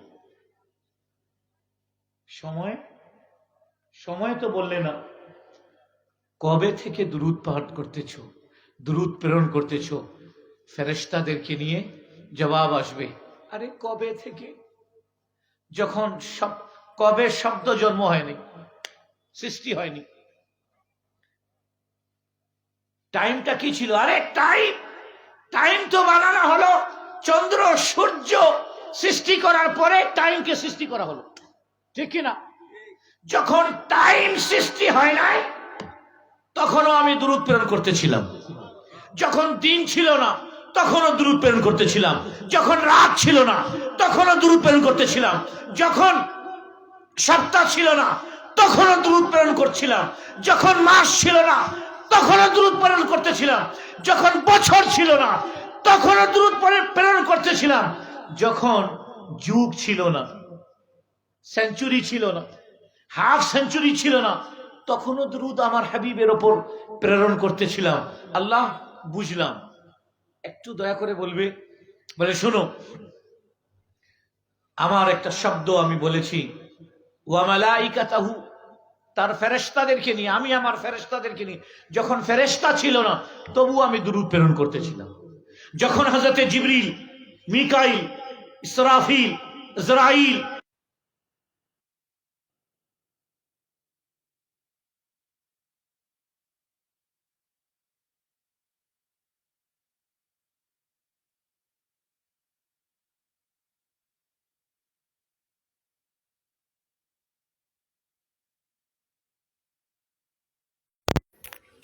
আচ্ছা, ওখানে কিছু ছুটে গেছে, সেটা কি? শোনো, তখন থেকে দুরূদ প্রেরণ করা হচ্ছে। যখন দিন ছিল না, রাত ছিল না, চাঁদ ছিল না, সূর্য ছিল না, অন্ধকার ছিল না, আলো ছিল না, সেকেন্ড ছিল না, মিনিট ছিল না, ঘন্টা ছিল না, তখন থেকে দুরূদ প্রেরণ করা হচ্ছে। যখন কিছুই ছিল না, আমি ছিলাম, আমার হাবিব, আমি ছিলাম আর আমার হাবিব। এটাতে গেলে আবার লম্বা কথা হয়ে যাবে। এবার আসুন, আল্লাহ, ঠিক আছে, বুঝে গেলাম, যখন কিছু ছিল না, শুধু তুমি ছিলে, তখন থেকে তুমি তোমার হাবিবের উপর দুরূদ প্রেরণ করতেছ। আচ্ছা, ছোট্ট আরেকটা প্রশ্ন, কি বলে মাওলা, এখানে সীমানা নির্ধারণ করো নাই, কতদিন পর্যন্ত, কব তক দুরূদ ভেজেগা মাওলা? দুরূদ, ঠিক আছে, কিছুই ছিল না তখন, শুধু তুমি ছিলে, তোমার হাবিবের উপর দুরূদ প্রেরণ করছো, এখন কতদিন পর্যন্ত করবে? বলে শোনো, যখন জিবরিল থাকবেন না, এক সময় আসবে ফেরেশতাদেরকে মৃত্যু দেওয়া হবে, এক সময় আসবে চাঁদ সূর্যকে ধ্বংস করে দেওয়া হবে, জমিন আসমানকে ধ্বংস করে দেওয়া হবে, তারকা, বঙ্গোপসাগর, আটলান্টিক কিছু থাকবে না। বলে হুজুর, আল্লাহ, কতদিন পর্যন্ত? বলে শুনো, যখন কিছুই ছিল না তখন থেকে দুরূদ প্রেরণ করতেছি আমার হাবিবের ওপর, আর যখন কিছুই থাকবে না, শুধু আমি থাকব, তখনও আমার হাবিবের ওপর দুরূদ প্রেরণ করতে থাকবো। চিৎকার করে বলুন সুবহানাল্লাহ। ওয়া রাফা'না লাকা যিকরাক, হাবিব, তোমার আলোচনা, তোমার জিকির আমি এত বুলন্দ করেছি, মানুষের চিন্তাধারার ঊর্ধ্বে। আল্লাহু আকবার, জোরে বলেন আল্লাহু আকবার। প্রাণ প্রিয় ইসলামী ভাইয়েরা, আজ আল্লাহ তাআলার দরবারে আমরা শুকরিয়া আদায় করছি, ওই দলে আল্লাহ তাআলা আমাদেরকে নিয়েছেন যেই দলে শানে রিসালাতের ওপর আলোচনা করা হয়। ওই দলে নেননি যেখানে নবীজির ব্যাপারে ত্রুটিপূর্ণ কথা ও রুচিকর কথা, এমন এমন কথা বলা হয় যেটা কোনো মুসলমান বলতে পারে না। ঠিক কিনা? জোরে বলুন, ঠিক কিনা? আল্লাহু আকবার। সাহাবী নবী করিম আলাইহিস সালাতু ওয়াস সালামের বিষয়ে শব্দ চয়নের আরেকটা কথা শুনেন, বর্তমানে খুব শোনা যাচ্ছে, বাউলকে নিয়ে গোটা বাংলাদেশে একটা হুলস্থুল চড়তেছে। ঠিক কিনা? আমরা বলতে চাই, আমাদের স্পষ্ট কথা, কোরআন ও সুন্নাহর বিপরীত যেই হোক, আমাদের সাথে আহলে সুন্নাতের সাথে তার কোনো সম্পর্ক নাই। ঠিক কিনা? যেখানে রাসূলুল্লাহ সাল্লাল্লাহু আলাইহি সাল্লামের শানে শব্দ চয়নের ব্যাপারে আল্লাহ সতর্ক করে দিলেন। কি বললেন? ওয়ালা তাকুলু রাইনা, রাইনা শব্দ বলবে না, ওয়া কুল উনজুরনা, আমার রাসূলকে রাইনা বলবে না। রাইনা মানে রাখাল। ওই ইহুদ ও নাসারা যখন নবীজিকে দেখতো, তখন রাইনা রাইনা বলে চিৎকার করতো, আমাদের রাখাল, আমাদের রাখাল। সাহাবা নবীজি দরবারে বলতেন, রাইনা, হুজুর একটু আমার দিকে তাকান। ইনারা এই শব্দে বলতেন, সাহাবা এই শব্দে বলতেন, ইয়া রাসূলুল্লাহ নজরে ইনায়াত, হুজুর একটু দৃষ্টিপাত কামনা করছি, ইয়া রাসূলুল্লাহ একটু আপনার নজরটা আমার দিকে দিন, ইয়া রাসূলুল্লাহ একটু আপনার ধ্যানটা আমার দিকে দিন। সাহাবা এই সেন্সে বলতেন কি, রাইনা। কিন্তু বাইরে ওই কাফের মুশরিকরা, ইহুদি নাসরানীরা কি বলতো, রাইনা রাইনা ইয়া মুহাম্মদ রাইনা, হে রাখাল, হে মুহাম্মদ। নাউযুবিল্লাহি মিন যালিক। আল্লাহ তাআলা জিবরিল আমিনকে পাঠালেন, জিবরিল যাও আমার হাবিবের সাহাবাদেরকে, আশিকদেরকে বলে দাও, আজ থেকে তারা যেন রাইনা শব্দ আমার রাসূলের জন্য ব্যবহার না করে, কুল উনজুরনা, ওরা যেন বলে উনজুরনা, হুজুর আমাদের দিকে তাকান। কারণ উনজুরনা একটাই অর্থ আছে, আমাদের দিকে তাকান, আর রাইনা আমাদের দিকে তাকান এবং আমাদের রাখাল, দুটা শব্দ আছে। এমন শব্দ আমার রাসূলের দরবারে বলবে না যেটা একটা অর্থ ভালো আর একটা অর্থ মন্দ। মন্দওয়ালা শব্দ আমার রাসূলের চৌখটে নিয়ে আসবে না। চিৎকার করে বলে সুবহানাল্লাহ। কিন্তু কেউ যদি বলে যে আল্লাহ তাআলার কথার আগা আর এরপরে আরেকটা শব্দ আছে, আমি এটা বলতে চাচ্ছি না, বুঝি না। মনে রাখবেন, আমাদের ইসলাম, আমরা শুনুন, রিসার্চ করবেন, আমরা বলি না কমলি ওয়ালে আকা, বলি কিনা? আলা হযরত ইমাম ইশক মোহাব্বত পুরো হাদায়েকে বখশিশে কমলিওয়ালা শব্দ রাসূলের জন্য বলেন নাই। এটা উলামায়ে কেরাম, আপনাদের দৃষ্টি আকর্ষণ করছি, আলা হযরত উর্দুতেও বলে, এ কমলিওয়ালে আকা নজরে করম খুদারা, উর্দুতেও বলে। কিন্তু আলা হযরত, ধ্যান দিয়ে শুনুন, আলা হযরত কত সতর্ক। আলা হযরত পুরো হাদায়েকে বখশিশের মধ্যে কোন জায়গায় কমলিওয়ালা শব্দ নবীজিকে বলেন নাই। কেউ জিজ্ঞাসা করবেন না, হুজুর কেন করবেন না?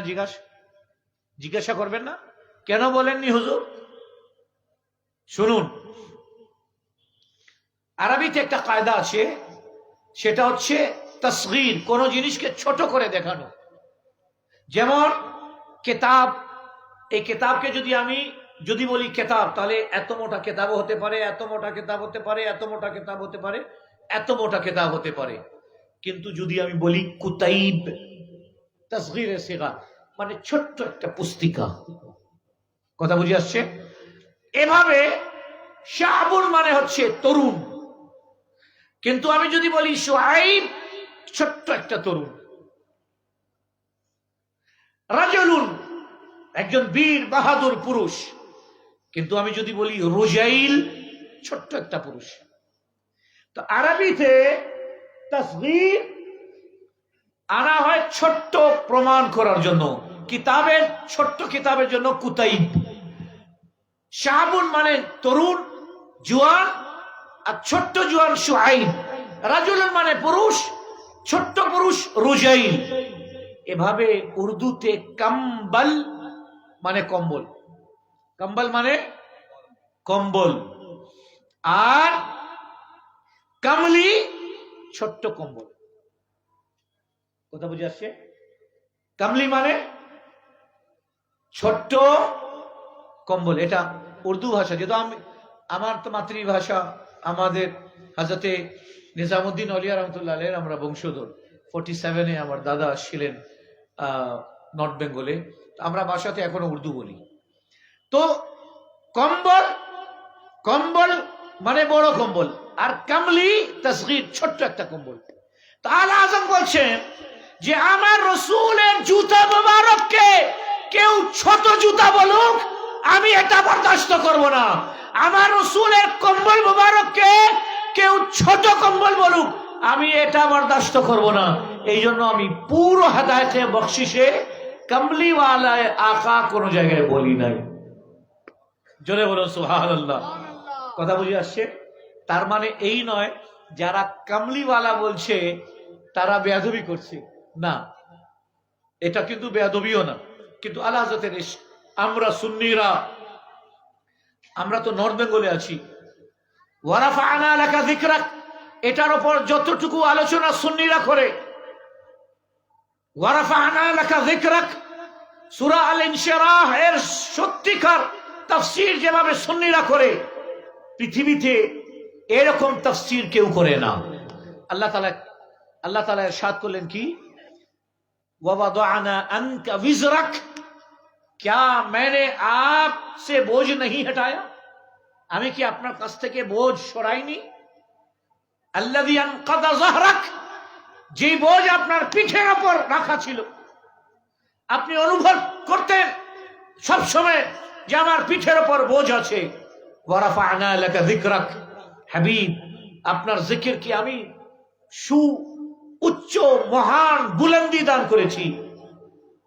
ইন্না মা'আল উসরি ইউসরা, আপনাদেরকে সান্ত্বনা দিচ্ছেন আল্লাহ তাআলা, আমাদেরকে সান্ত্বনা দিচ্ছেন। ইন্না মা'আল উসরি ইউসরা, প্রত্যেক কঠিনের পরে কি আছে? আরাম আছে। প্রত্যেক অশান্তির পরে শান্তি আছে। প্রত্যেক অভাবের পরে নিয়ামত আছে। ইন্না মা'আল উসরি ইউসরা। হাবিব, আজ আপনি খানা কাবাতে নামাজ আদায় করতে পারছেন না, উটের নারী ভুঁড়ি আপনার পিঠের উপর দিচ্ছে। ইন্না মা'আল উসরি ইউসরা, অনতি বিলম্বে এমন সময় আসতেছে পুরা বিশ্ব আপনার হাতে চলে আসবে। চিৎকার করে বলুন সুবহানাল্লাহ। ইন্না মা'আল উসরি ইউসরা, প্রত্যেক কঠিন, প্রত্যেক দুঃখের পরে সুখ আছে। এরপরে আল্লাহ সুবহানাহু ওয়া তাআলা ইরশাদ করছেন, ফাইযা ফারাগতা ফানসাব ওয়া ইলা রাব্বিকা ফারগাব। হাবিব, যখন আপনি নামাজ থেকে ফারেগ হবেন, আপনারা তো আরামে আছেন, আমরা নর্থ বেঙ্গলে নামাজের পরে যখন মোনাজাত, এখানে তো দুইবার মোনাজাত করে, ঠিক না? এখানে দুবার মোনাজাত করে, একবার তো ফরজ নামাজের পরে মোনাজাত করে, একবার সব ওজিফার সবার সুন্নত নফল হওয়ার পরে ইমাম সাহেব আরেকবার মোনাজাত করেন, ঠিক কিনা? আপনারা ভাগ্যবান যে দুইবার মোনাজাত করে আপনাদের ইমাম সাহেব। আমাদের এখানে তো আসসালামু আলাইকুম ওয়া রাহমাতুল্লাহ, আসসালামু আলাইকুম ওয়া রাহমাতুল্লাহ উঠে চলে যায়। যদি কেউ মোনাজাত করে আসে হাতে, এই এটা বেদাত, এটা হারাম, এটা কি করতেছো? শুনুন, এই সূরা আল ইনশিরাহের মধ্যে আল্লাহ তাআলা ইরশাদ করেছেন, ফাইযা ফারাগতা ফানসাব, যখন আপনি নামাজ থেকে ফারেগ হয়ে যাবেন, ওয়া ইলা রাব্বিকা ফারগাব। তো হাবিব, আপনার মনোনিবেশ আপনার রবের দিকে করেন। উলামায়ে কেরাম এটার তাফসীরে বলতেছেন, ফাইযা ফারাগতা ফানসাব, এই ফাইযা ফারাগতা মিনাস সালাওয়াতিল মাকতুবাত, আপনি যখন ফরজ নামাজ থেকে ফারিগ হবেন, ফারিগ হয়ে যাবেন, ফাস্তাগিল ফিদ দুআ, হাবিব দোয়াতে মশগুল হয়ে যান। চিৎকার করে বলুন সুবহানাল্লাহ। আচ্ছা, এবার আসেন, কিল আলী রাসূলুল্লাহ সাল্লাল্লাহু আলাইহি ওয়াসাল্লাম, তিরমিজি শরীফের হাদিস, হুজুরকে জিজ্ঞাসা করা হলো, আইয়ুদ দুআ আসমা ইয়া রাসূলুল্লাহ, হুজুর কোন সময়ের দোয়া আল্লাহ তাআলার দরবারে কবুল হয়?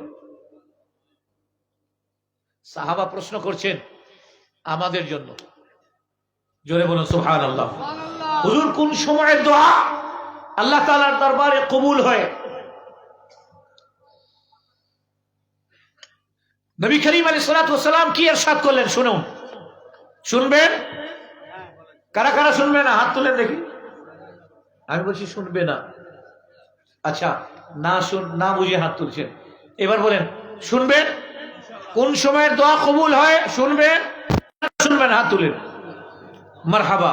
শুনেন, নবী করিম সাল্লাল্লাহু আলাইহি ওয়াসাল্লামকে জিজ্ঞাসা করা হলো, আমি একটু ট্রাই করলাম, টেস্ট করলাম যে আপনারা জেগে আছেন নাকি বিছানায় ধ্যান চলে গেছে। না, আলহামদুলিল্লাহ আমাদের ভাইরা আশা রাখি ফজরের নামাজে সবাই মসজিদে আসবেন, বলেন ইনশাআল্লাহ। জামাতে আসবেন, বলেন ইনশাআল্লাহ। ওই ওয়াজ দিয়ে কোনো ফায়দা হবে না যেই রাত্রের ফজরের জামাত ছুটে যায়। কথা বুঝছেন? আবার বলছি, ওই ওয়াজ দিয়ে কোনো ফায়দা হবে না যেই ওয়াজ শোনার পরে ফজরের জামাত ছুটে যায়। নামাজ বলছি না, জামাত বলছি। নামাজ তো অনেক বড় জিনিস, জামাতের কথা বলছি। রাসূলুল্লাহ সাল্লাল্লাহু আলাইহি ওয়াসাল্লামের ইরশাদ করেছেন, যেই ব্যক্তি আযান শুনলো অথচ জামাতে গেল না, যেই ব্যক্তি আযান শুনলো অথচ নামাজে গেল না, তরুণরা শুনে নাও, ভালো করে শুনে নাও।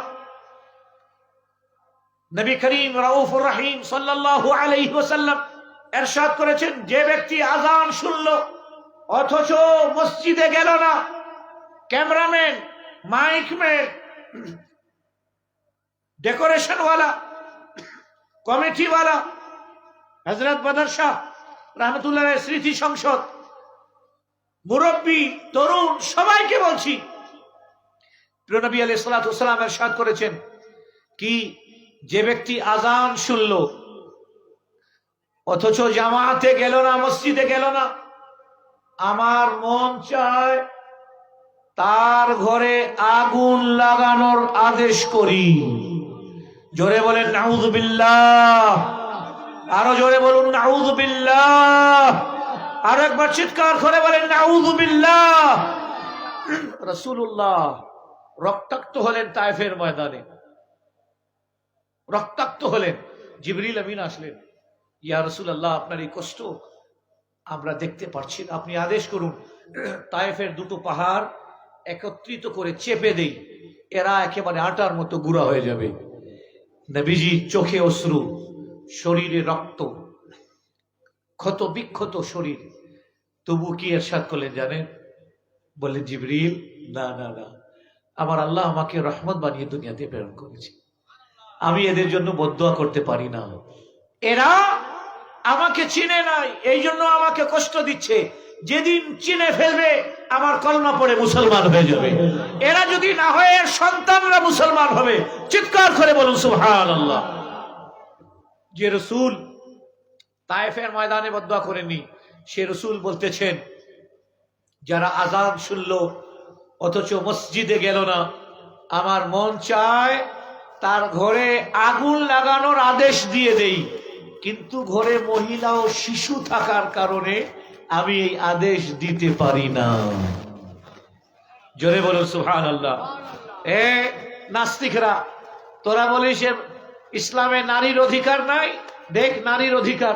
আমার রাসূল সাল্লাল্লাহু আলাইহি ওয়াসাল্লামের বয়স 25 বছর, আর আমার নবী সর্বপ্রথম যাকে বিয়ে করতেছেন তিনি একজন বিধবা।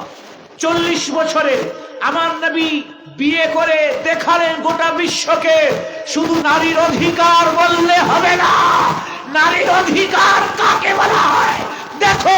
আমি সর্বপ্রথম বিয়ে হযরতে খাদিজাতুল কুবরা বলে দেখাই দিচ্ছি নারীর অধিকার কিভাবে প্রতিষ্ঠিত করতে হয়। চিৎকার করে বলুন সুবহানাল্লাহ, আল্লাহু আকবার। ঠিক কিনা? তোমরা শুধু নারীর অধিকার, নারীর অধিকার। হুজুর করিম আলাইহিস সালাতু ওয়াস সালাম ইরশাদ করলেন, নারী ও শিশু থাকার কারণে আমি এই আদেশ দিতে পারি না। তাহলে রাসূলুল্লাহ সাল্লাল্লাহু আলাইহি ওয়াসাল্লাম নারীর প্রতি শ্রদ্ধা দেখালেন। ঠিক কিনা? একজন নাস্তিক বলল যে আপনাদের ইসলাম খুব মাশাআল্লাহ, খুব ভালো, আপনাদের ইসলাম খুব ভালো, কিন্তু নারীর অধিকার দেয়নি। ভারতের কথা, আমি স্টুডেন্ট ছিলাম ওই সময়। কেন? বলে ইমামতি করতে পারবে না মহিলা, খেলাফত করতে পারবে না মহিলা, লিডার হতে পারবে না মহিলা, মসজিদে ইমামতি করতে পারবে না। আমি হাসলাম, হেসে আমি उत्तर दिलाम कि सुनिए, आप कह रहे हैं कि इस्लाम में नारी का अधिकार नहीं दिया गया, खवातीन का अधिकार नहीं दिया गया। अरे इमाम नहीं हो सकती और औरतें, ठीक है इमाम नहीं हो सकती। शेरे बांगला रहमতুল্লাহ আলাইহি মসজিদে কোন নারী নামাজের ইমামতি করতে পারে না, ঠিক আছে এটা, কিন্তু যিনি নামাজ পড়ান ইমাম ও খতিব, তারও বেহেশত তার মায়ের কদমের নিচে। চিৎকার করে বলুন সুবহানাল্লাহ। ও খতিব সাহেব, হতে পারেন আপনি বাইতুল মুকাররমের খতিব, হতে পারেন আপনি মক্কাতুল মুকাররমার খতিব, হতে পারেন আপনি মসজিদে নবী শরীফের খতিব, কিন্তু আপনারও বেহেশত আপনার মায়ের কদমের নিচে। এই মাকামটা কে দিয়েছে? ইসলাম দিয়েছে, ঠিক কিনা? কে দিয়েছে? ইসলাম দিয়েছে। আর তোমরা যেটা করো, যে উলঙ্গ মহিলার মূর্তি বানায়, কালীর মূর্তি দেখে না, একদম উলঙ্গ করে আছে। আমাদের এখানে তো হযরতে মা ফাতিমাতুজ জাহরার ছবি নাই, ঠিক কিনা? জোরে বলুন ঠিক কিনা? আমরা নারীকে এভাবে শ্রদ্ধা করি, এভাবে শ্রদ্ধা করি। আমরা খানা কাবায় গিয়ে ঝাড়ু লাগালে খানা কাবায় ঝাড়ু দেওয়ার সওয়াব। আর আমার নবীজি ইরশাদ করেছেন, একজন সৎ নারী যদি স্বামীর ঘরে ঝাড়ু লাগায়, খানা কাবাতে ঝাড়ু দেওয়ার সওয়াব পাবে সে ঘরে বসে। চিৎকার করে বলুন সুবহানাল্লাহ। তো নারীর অধিকার কে দিয়েছে? তোমরা কোথায় ছিলে? আমার রাসূল সাল্লাল্লাহু আলাইহি সাল্লামের আগমনের পূর্বে তো তোমরা ওখানে, আবু জেহেল, আবু লাহাব তোমরা ছিলে, খ্রিস্টান তোমরা ছিলে, বুদ্ধিস্ট তোমরা ছিলে, ইহুদি তোমরা ছিলে। কই, তোমরা তো ঘরে কোনো মেয়ে জন্ম নিলে ওকে যে আগুনে নিক্ষেপ করা হতো, জীবন্ত কবর দেওয়া হতো, কই তোমরা তো থামাতে পারলে না, ঠিক কিনা? তোমরা তো থামাতে পারলে না। আমার রাসূল সাল্লাল্লাহু আলাইহি ওয়াসাল্লাম ইরশাদ করলেন, যার ঘরে একটা মেয়ে জন্ম নিল, সে তাকে লালন পালন করলো, তাকে ইসলামী শিক্ষা দিল এবং ভালো পাত্র দেখে তার বিয়ে দিল, আমি জামানত নিচ্ছি কিয়ামতের দিনে তাকে শাফাআত করে জান্নাতে নিয়ে যাব। মেয়ে আপনার, মেয়ে আপনার, রাসূলুল্লাহ সাল্লাল্লাহু আলাইহি ওয়াসাল্লাম গিফট আপনাকে দিচ্ছেন। মেয়ে আপনার, জন্ম দিলেন আপনি, খাওয়ালেন, পড়ালেন আপনি, বিয়ে দেবেন এটা আপনার দায়িত্ব। নবীজি বলছেন, বিয়ে তুই দিলি, শাফাআত আমি করব। জোরে বলুন সুবহানাল্লাহ। আল্লাহু আকবার। ওয়া রাফা'না লাকা যিকরাক। হাবিব, আপনার আলোচনাকে, আপনার জিকিরকে আমি উঁচু মর্যাদা দিয়েছি, বুলন্দি দিয়েছি। কেউ খাব খেয়াল পর্যন্ত অত উঁচু মাকামে পৌঁছতে পারবে না। আল্লাহু আকবার। তো ফাইদা ফারাগতা ফানসাব, যখন আপনি নামাজ থেকে ফারিগ হয়ে যাবেন তো দোয়াতে মশগুল হয়ে যান। তো জিজ্ঞাসা করা হলো, আইয়ুদ দুআই আসমা ইয়া রাসূলুল্লাহ, হুজুর কোন সময়ের দোয়া আল্লাহ তাআলার দরবারে কবুল? আজকে যেগুলো শুনতেছেন স্মরণ রাখবেন তো? কারা কারা রাখবে না? হাত তুলেন দেখি। আল্লাহ, দুই চারজন। কারা কারা রাখবে না? মাশাআল্লাহ। বলবে যে হুজুর এত মিস্টেক করলে হবে? আমরা ইনশাআল্লাহ মনে রাখবো। বলেন ইনশাআল্লাহ। কসমকে বলছি, আমাদের সুন্নিদের যতগুলো সিস্টেম আছে না, কোনটা কোরআন হাদিসের বাইরের থেকে নয়। যারা প্রকৃত সুন্নিরা করে, ঠিক আছে? ওই গরুকে মদ খাওয়ায়, ইনজেকশন দিয়ে নিয়ে যায়, ওটার কথা বলছি না। কথা বলছেন? ওটার কথা বলছি না। আমি বলছি যেটা কোরআন ও সুন্নাহ, যেটাকে ফলো, কোরআন ও সুন্নাহকে যেটা ফলো করে, যারা কোরআন ও সুন্নাহকে ফলো করে, খোদার কসম, আমরা যদি কোরআন ও সুন্নাহকে ফলো করতে শুরু করি, আমাদেরকে দেখে দেখে ওয়াহাবিরা সুন্নি হবে। আমার নর্থ বেঙ্গলে, আমার ইয়েতে যাবেন, আমার ফেসবুকে যাবেন, কত কমেন্ট করে যে আপনি যে সুন্নিয়তের কথা বলেন, এটাই যদি সুন্নিয়ত হয় তাহলে এই ধরনের সুন্নিয়তকে আমি সালাম করি। জোরে বলুন সুবহানাল্লাহ। আমার ভাইয়েরা, আমরা মনে রাখবেন, এখন মিডিয়ার যুগ, সোশ্যাল মিডিয়ার যুগ। একজন মহিলা, ভালো করে শুনুন, সোশ্যাল মিডিয়ার যুগ। একজন মহিলা যদি পেশাবের পা টিপে কেউ ওটাকে ভিডিও করে 30 সেকেন্ড 1 মিনিটে যদি ছাড়ে দেয়, দেখো এটা কি হচ্ছে, এরাই সুন্নি। সব ওখানে কি বলবে? এরা ভণ্ড, সুন্নিরা ভণ্ড, সুন্নিরা ভণ্ড, এরকম কমেন্টস করবে। আর যদি এভাবে দেখে যে শোনো, যে পীর এর পা টিপে যে মহিলা, এ সুন্নি না, যে পুরুষ তার স্ত্রীকে পীর সাহেবের পা টিপার জন্য পাঠাচ্ছে, এও সুন্নি না। ঠিক কিনা? জোরে বলুন ঠিক কিনা? পীর একটা দামি জিনিস, একজন দামি ব্যক্তি, আর মুরিদিনী হচ্ছে তার মুরিদা। দুজনে পর্দা আছে, দুজনে যেভাবে ইমাম সাহেবের সাথে পর্দা আছে। সুতরাং সাবধান, অ্যালার্ট হয়ে যান। খবরদার, আপনার পীর সাহেবের সামনে আপনার ওয়াইফকে নিয়ে যাবেন না, আপনার যুবতী মেয়েকে নিয়ে যাবেন না, আপনার বোনকে নিয়ে যাবেন না। পর্দার ওই পারে খাড়া করবেন, বলবেন হুজুর আমার ওয়াইফ আসছে, হুজুর আমার বোন আসছে, হুজুর আমার মেয়ে আসছে, এ মাস্টার্স পরীক্ষা দেবে, আপনার কাছে দোয়া চাইতে আসছে। পর্দার ওই পারে রাখবেন, উনি হাত তুলে দোয়া করবেন, বেটি আমি দোয়া করি আল্লাহ তোমাকে কামিয়াবি দান করুক নবীজির ওসিলায়, ইনশাআল্লাহ দেখবেন ভালো নম্বরে পাশ করবে। কথা বুঝছেন? শরীয়তের ইত্তেবা, কোরআন ও সুন্নাহর ইত্তেবার মধ্যে মুক্তি আছে। যেখানে কোরআন ও সুন্নাহর ইত্তেবা নাই, ওখানে শয়তান আছে। তো যে কথা বলছিলাম, যে রাসূল করিম আলাইহিস সালাতু ওয়াস সালাম, আল্লাহ তাআলা ওনাকে আমাদের জন্য রহমত বানায় প্রেরণ করলেন। তো আমরা কি করি? মোনাজাত করি। একটা কথা শুনবেন এবং মস্ত হয়ে যাবেন। শুনবেন? শুনবেন কিনা, নাকি ক্লান্ত হয়ে গেছেন? আমাদের এদিকে এরা বলতে শুরু করে যে না, মোনাজাতের কি দরকার, নামাজের মধ্যে তো রব্বানা আতিনা ফিদ দুনিয়া আছেই, আলাদা ভাবে মোনাজাত করার কি দরকার? কথা বুঝছেন না? ফাইদা ফারাগতা ফানসাব, যখন আপনি নামাজ থেকে ফারেগ হবে তো দোয়াতে মশগুল হয়ে যান। নবী করিম আলাইহিস সালাতু ওয়াস সালামকে জিজ্ঞাসা করা হলো কোন দোয়া বেশি কবুল হয় হুজুর? নবী করিম আলাইহিস সালাতু ওয়াস সালাম ইরশাদ করলেন ফি জাওফিল লাইল, তিরমিজি শরীফ হাদিস, রাত্রের শেষ অংশে, ওয়া দুবুরিস সালাওয়াতিল মাকতুবাত, এবং ফরজ নামাজের পর পরই যে দোয়া করা হয় আল্লাহ তাআলার দরবারে কবুল করা হয়। চিৎকার করে বলুন সুবহানাল্লাহ।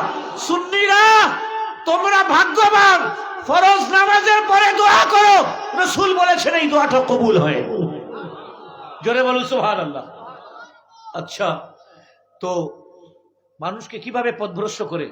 বলে যে দেখো, নামাজের মধ্যে তো দোয়া আছেই, আলাদাভাবে আর দোয়া করার কি দরকার? আমাদের একজন ভাইকে দেখতেছি গ্রিন টুপি, অনেকদিন পরে, এই যে ঠিক আমার সামনে, ওনাকে দেখে, হ্যাঁ একটু হাত নড়ান না আপনি? হ্যাঁ মাশাআল্লাহ, অনেকদিন পরে দেখতেছি। আল্লাহ আপনাদের পুরাতন লোকগুলোকে, আসলে আমি এখন বিশ্বের 9টা দেশে আমার প্রতিষ্ঠান, ওয়াজ মাহফিল থেকে প্রতিষ্ঠানের দিকে বেশি ধ্যান দিচ্ছি, এবং সোশ্যাল মিডিয়াতে ওয়াজের ময়দানে অনেক আছে।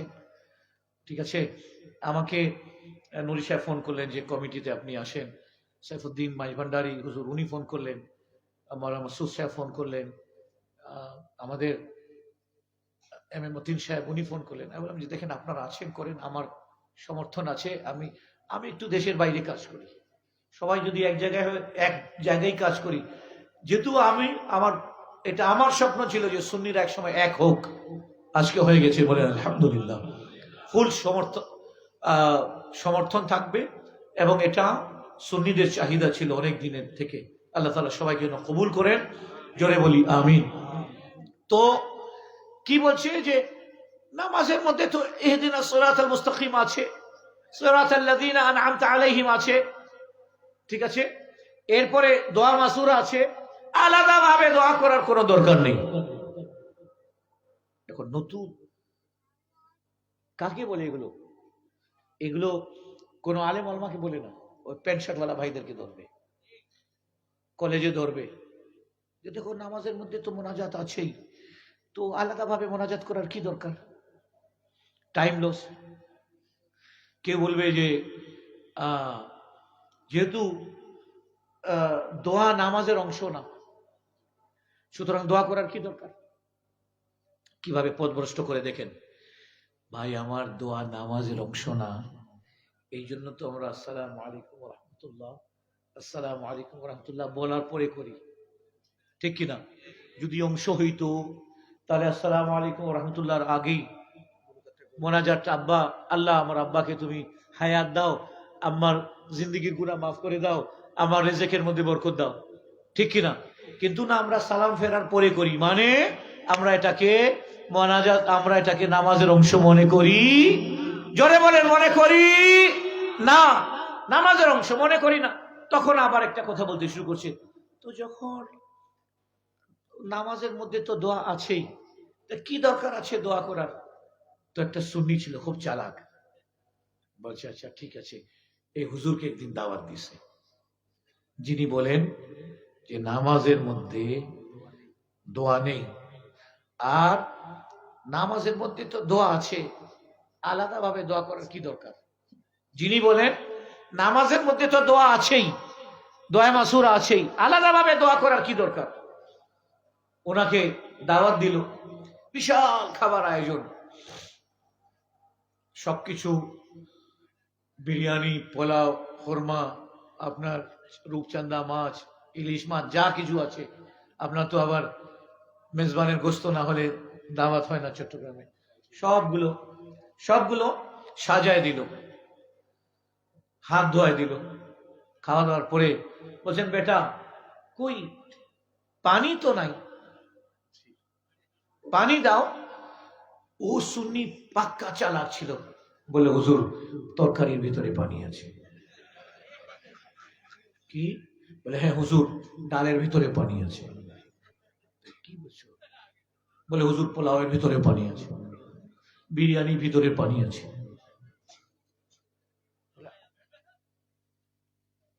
পোলাওয়ের মধ্যে আছে, বিরিয়ানির মধ্যে আছে, ভাতের মধ্যে আছে, ডালের ভিতরে আছে, তরকারিতে পানি আছে। এতগুলো পানি থাকতে আলাদা ভাবে পানি চাচ্ছেন কেন? আমি বুঝলাম না। বেদুর বোকা, পানি না হলে কি খাওয়া যায় নাকি? বলে হে মোনাজাত দাও। আপনি বলেন যে নামাজের ভিতরে মোনাজাত আছে, তো একটু নামাজের বাইরে একটু মোনাজাত করলাম তো অসুবিধা কোথায়? যেভাবে আপনি খানার ভিতরে পানি আছে, ডালের ভিতরে আছে, ভাতের ভিতরে আছে, তরকারির ভিতরে আছে, পোলাওয়ের ভিতরে, বিরিয়ানির ভিতরে। বলে যা বাবুরে, তুই সাধারণ মানুষ, কিন্তু আমার বুদ্ধিটা খুলে দিলি, যা আজ থেকে বলবো না যে নামাজের মধ্যে তো দোয়া আছে, আলাদাভাবে করার দরকার নেই। জোরে বলো সুবহানাল্লাহ। ভাইরা আমার, আলহামদুলিল্লাহ, সুম্মা আলহামদুলিল্লাহ। একটু দরুদ শরীফ পড়েন। আল্লাহুম্মা সাল্লি আলা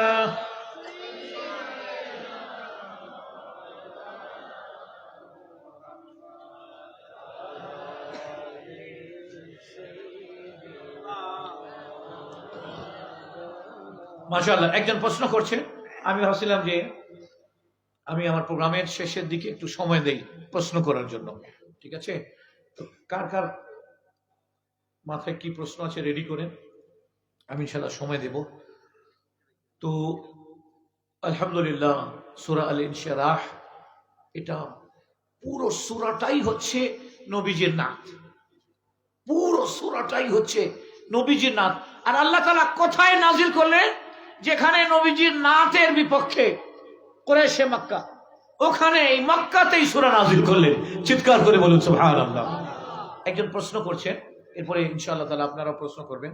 প্রশ্ন করছেন, কোন ব্যক্তি মারা যাওয়ার পর যখন জানাজা হয়, তখন যারা জানাজা পড়ে সে ব্যক্তিরা একটা শব্দ উচ্চারণ করে যে লোকটি কেমন ছিল। তখন জানাজা পড়া ব্যক্তিরা বলে ভালো, ভালো ছিলেন। এখন আমার প্রশ্ন, ভালো ছিলেন বলাটা কি ঠিক হবে, নাকি এটা বলার পর সে ব্যক্তিটা গুনাহগার হবে? মাশাআল্লাহ, প্রশ্ন কোনো দুশ্মনী করে না, জানার জন্য করছে। আল্লাহ আপনার হায়াতের মধ্যে বরকত দান করুন। কোরআনে আল্লাহ তাআলা ইরশাদ করেছেন, ফাসআলু আহলা যিকরি ইন কুনতুম লা তা'লামুন। কোন বিষয় জানা না থাকলে তুমি স্কলারদের কাছে, আলেমদের কাছে জিজ্ঞাসা করো, যারা জানে তাদের কাছে জিজ্ঞাসা করো। দেখেন, আমাদের এখানে জিজ্ঞাসা করা হয় মুর্দা ব্যক্তিটা কেমন ছিল, তো মানুষ বলে উঠে ব্যক্তিটা খুব ভালো ছিল।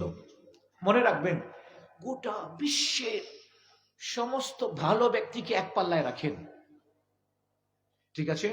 সমস্ত পৃথিবীর ভালো ব্যক্তিকে এক পাল্লায় রাখেন, আর এক পাল্লায়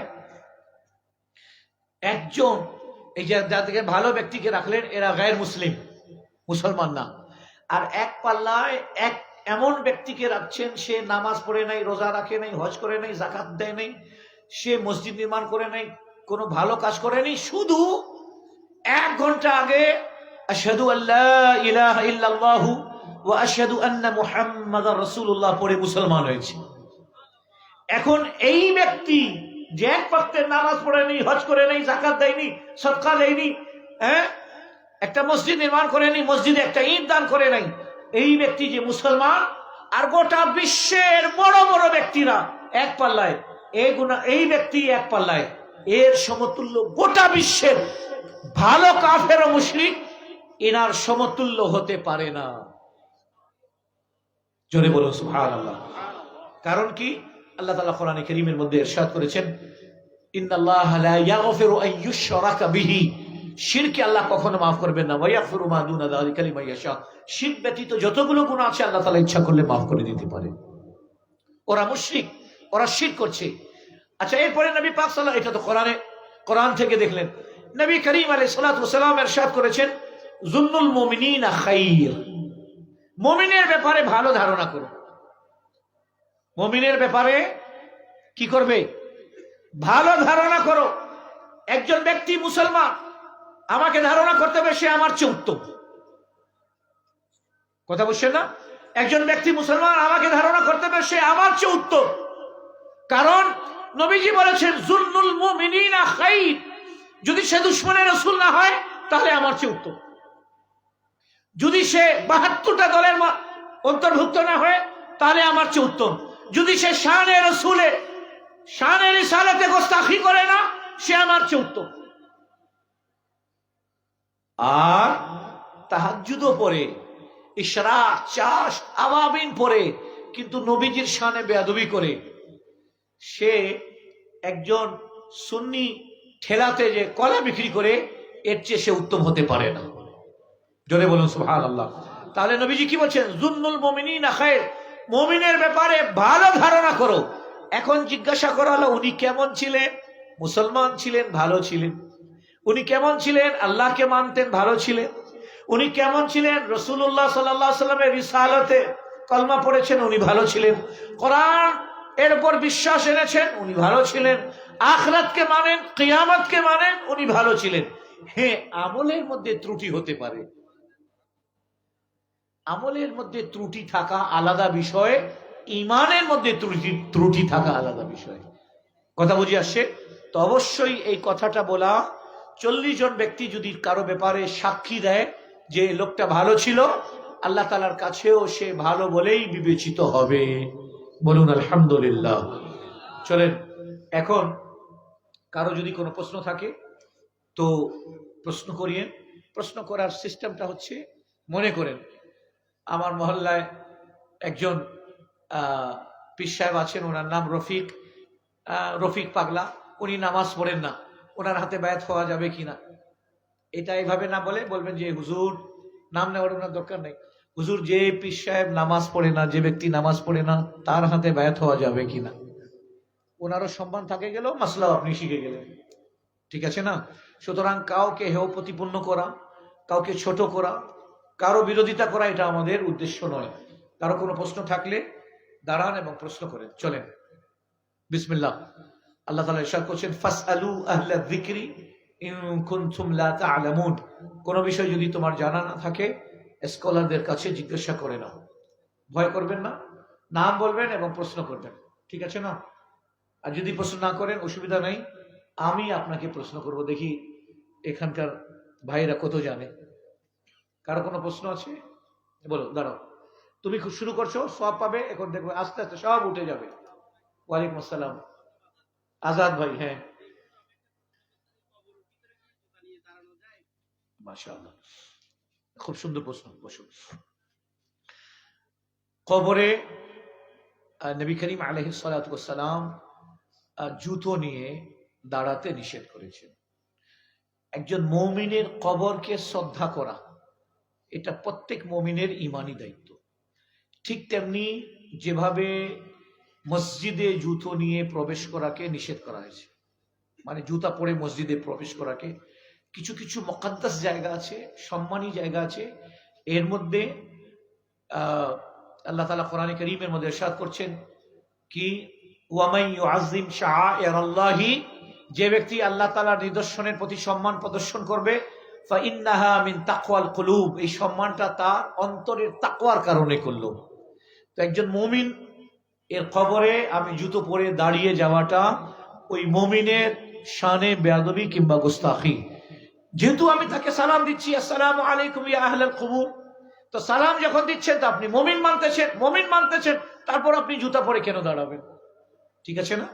জুতো খুলে গোরস্থানে যাওয়া এটাই হচ্ছে সুন্নত। আল্লাহ তাআলা সুন্নতের উপর আমাদেরকে আমল করার তৌফিক দান করুন। আরো কারো কোনো প্রশ্ন আছে? মাশাআল্লাহ, কারো প্রশ্ন আছে? নাই? মাশাআল্লাহ, প্রশ্ন করো। তরুণরা ভয় করো, ভয়ের কি আছে? একটা প্রশ্ন করছি, মাশাআল্লাহ সুন্দর জবাব পাইছে। কোন দিনই প্রশ্ন থাকলে করতে পারেন। হ্যাঁ দাঁড়াও, একটু দ্রুত দাঁড়াও। তোমাকে দাঁড়াইতে যদি আমার 3 মিনিট চলে যায়, তাহলে উত্তর দিতে আমার আরো 9 মিনিট চলে যাবে। বলো, নাম বলো। ওয়ালাইকুম সালাম।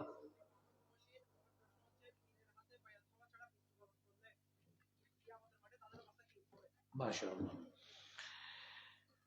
হক্কানি পীরের হাতে বায়াত করা ছাড়া যদি কারো মৃত্যু হয়, তাহলে তাদের অবস্থা কি হবে? দেখো, খুব জবরদস্ত প্রশ্ন। দেখো, তরিকা ধরা বা বায়াত হওয়া, সেটা সিলসিলা কাদরিয়া, চিশতিয়া, সরওয়ার্দিয়া, নকশবন্দিয়া, এটা হচ্ছে একটা মুস্তাহাব আমল। করলে সওয়াব আছে, না করলে গুনাহ বা আযাব নেই। তবে যদি কোনো ব্যক্তি, পীর মানে হচ্ছে শিক্ষক, যদি পীর সাহেব কোরআন ও হাদিসের জ্ঞান রাখেন, তাহলে একটা শিক্ষক ধরে নিলে, প্রাইভেট পড়লে পরীক্ষায় নাম্বার ভালো আনার সম্ভাবনা থাকে। কথা বুঝে আসে? একজন শিক্ষক যদি তোমার থাকে, আমরা অনেক সময় না বাংলার টিচার রাখি, ইংরাজি টিচার রাখি, অঙ্ক টিচার রাখি, তো ইনারা হচ্ছে ধর্মীয় টিচার। থাকলে আখিরাতে যে আমার জিন্দেগি আসতেছে, কবরের জিন্দেগি, এটা আমাদের জন্য সহজ হয়ে যাবে। কিন্তু এটাকে ফরজ বা ওয়াজিব বলা যাবে না। করলে ভালো। সাইয়েদনা শেখ আব্দুল কাদের জিলানী রাহমাতুল্লাহ আলাইহি কেউ জিজ্ঞাসা করলো, হুজুর যদি হক্কানি পীর না পায় তাহলে কি করবে? উনি মুস্কি হাসি দিয়ে বললেন, আল্লাহ তাআলা রাসূলের উপর মহব্বতে দুরূদ পাঠ করবে, এই দুরূদই তাকে পুলসালাত পার করে দেবে। জোরে বলুন সুবহানাল্লাহ। মাশাআল্লাহ, ঠিক আছে। আল্লাহ তাআলা আমাদেরকে বুঝার তৌফিক দান করুন। আরো কারো কোনো প্রশ্ন আছে? আরো কারো প্রশ্ন? মাশাআল্লাহ, যদি থাকে তো দ্রুত করেন, কারণ 11টা 50। চেয়ারওয়ালাদের কারো প্রশ্ন নাই? চেয়ারওয়ালা ভাইদের কারো প্রশ্ন নাই? মাশাআল্লাহ, আপনারা সুন্দর করে চেয়ারে বসছেন, চেয়ারম্যানের মতো। কোনো প্রশ্ন থাকলে করেন। স্টেজে কারো প্রশ্ন নেই তোমাদের? চলো, হ্যাঁ একটু তাড়াতাড়ি করো বাবু।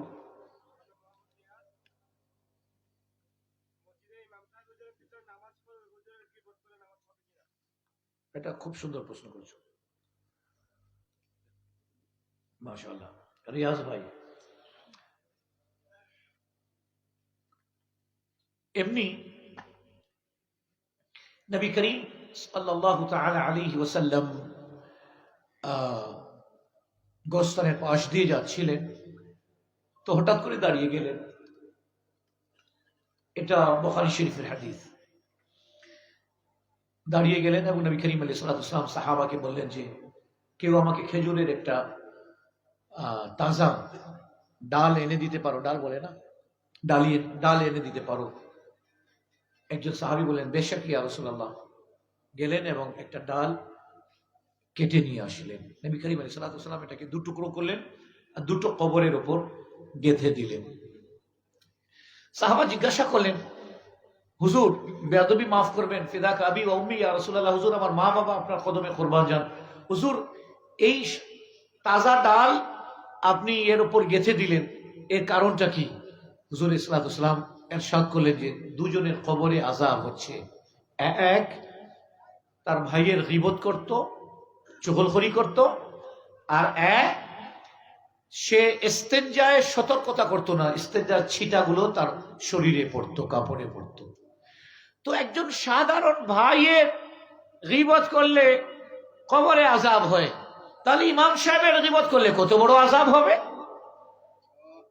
ঠিক কিনা? একজন কলমা পড়ুয়া ভাইয়ের যদি গীবত করে তাহলে আযাব হবে, তো ইমাম সাহেবের গীবত করলে কত বড় আযাব হবে, ঠিক কিনা? এই জন্য যে ইমাম সাহেবের পিছনে নামাজ পড়তেছ, উনার গীবত কিভাবে? মাশাআল্লাহ, নারে তাকবীর, নারে রিসালাত, নারে গাউসিয়া, আব্দুল কালাম হাসান চৌধুরীর আগমন, প্রধান বক্তার আগমন। আলহামদুলিল্লাহ, মাশাআল্লাহ। আমাদের সুন্নি জামাতের মর্দে মুজাহিদ, আল্লাহ তাআলা ওনাকে যেন সুস্থতা। একজন মর্দে মুজাহিদ গেলেন, আমাদের নুরি সাহেব, আরেকজন মর্দে মুজাহিদ চলে আসলেন। আলহামদুলিল্লাহ, সকলে বলে আলহামদুলিল্লাহ। রাত জেগে যারা সুন্নিয়তের পাহারা দিচ্ছেন, আল্লাহ তাআলা ওনাদের হায়াতের মধ্যে যেন বরকত দান করেন, এবং আল্লাহ তাআলা যেন গৌসে পাকের উসিলায় সব ধরনের বালা মুসিবত থেকে যেন তাদের হেফাজত করেন, আমিন। তো যে ইমামের পিছনে আপনি নামাজ আদায় করছেন, সেই ইমামের গীবত যদি করেন, সাধারণ মানুষের গীবত, এটা করলে আপনি কবরে আযাব রাসূল করিম আলাইহিস সালাতু ওয়াস সালাম সচক্ষে দেখলেন। আচ্ছা, এখানে আরেকটা পয়েন্ট বলি, তারপর আমি ইনশাআল্লাহ তাআলা বিদায় নেব। সেটা হচ্ছে নবী করিম আলাইহিস সালাতু ওয়াস সালামের অদৃশ্যের জ্ঞানের দিকে তাকান, বুঝছেন? হুজুর করিম আলাইহিস সালাতু ওয়াস সালাম, আল্লাহ সুবহানাহু ওয়া তাআলা যে তাকে ইলমে গায়ব দিয়েছেন, একটা হচ্ছে কবরে কি হচ্ছে, এটা গায়বের বিষয়, আমি জানি না, আপনি জানেন না। রাসূল সাল্লাল্লাহু আলাইহি ওয়াসাল্লাম রানিং লাইভ দেখতেছেন, তার কবরে আযাব হচ্ছে, দুজনের কবরে। আচ্ছা, নবী করিম আলাইহিস সালাতু ওয়াস সালাম তার কবরে যে আযাব হচ্ছে, কারণটা, সে তার লাইফে গীবত করছে, সে তার লাইফে ইস্তেঞ্জা করতে সতর্কতা অবলম্বন করেনি। হুজুর রানিও দেখছেন আর মাজিও দেখতেছেন, চিৎকার করে বলেন সুবহানাল্লাহ।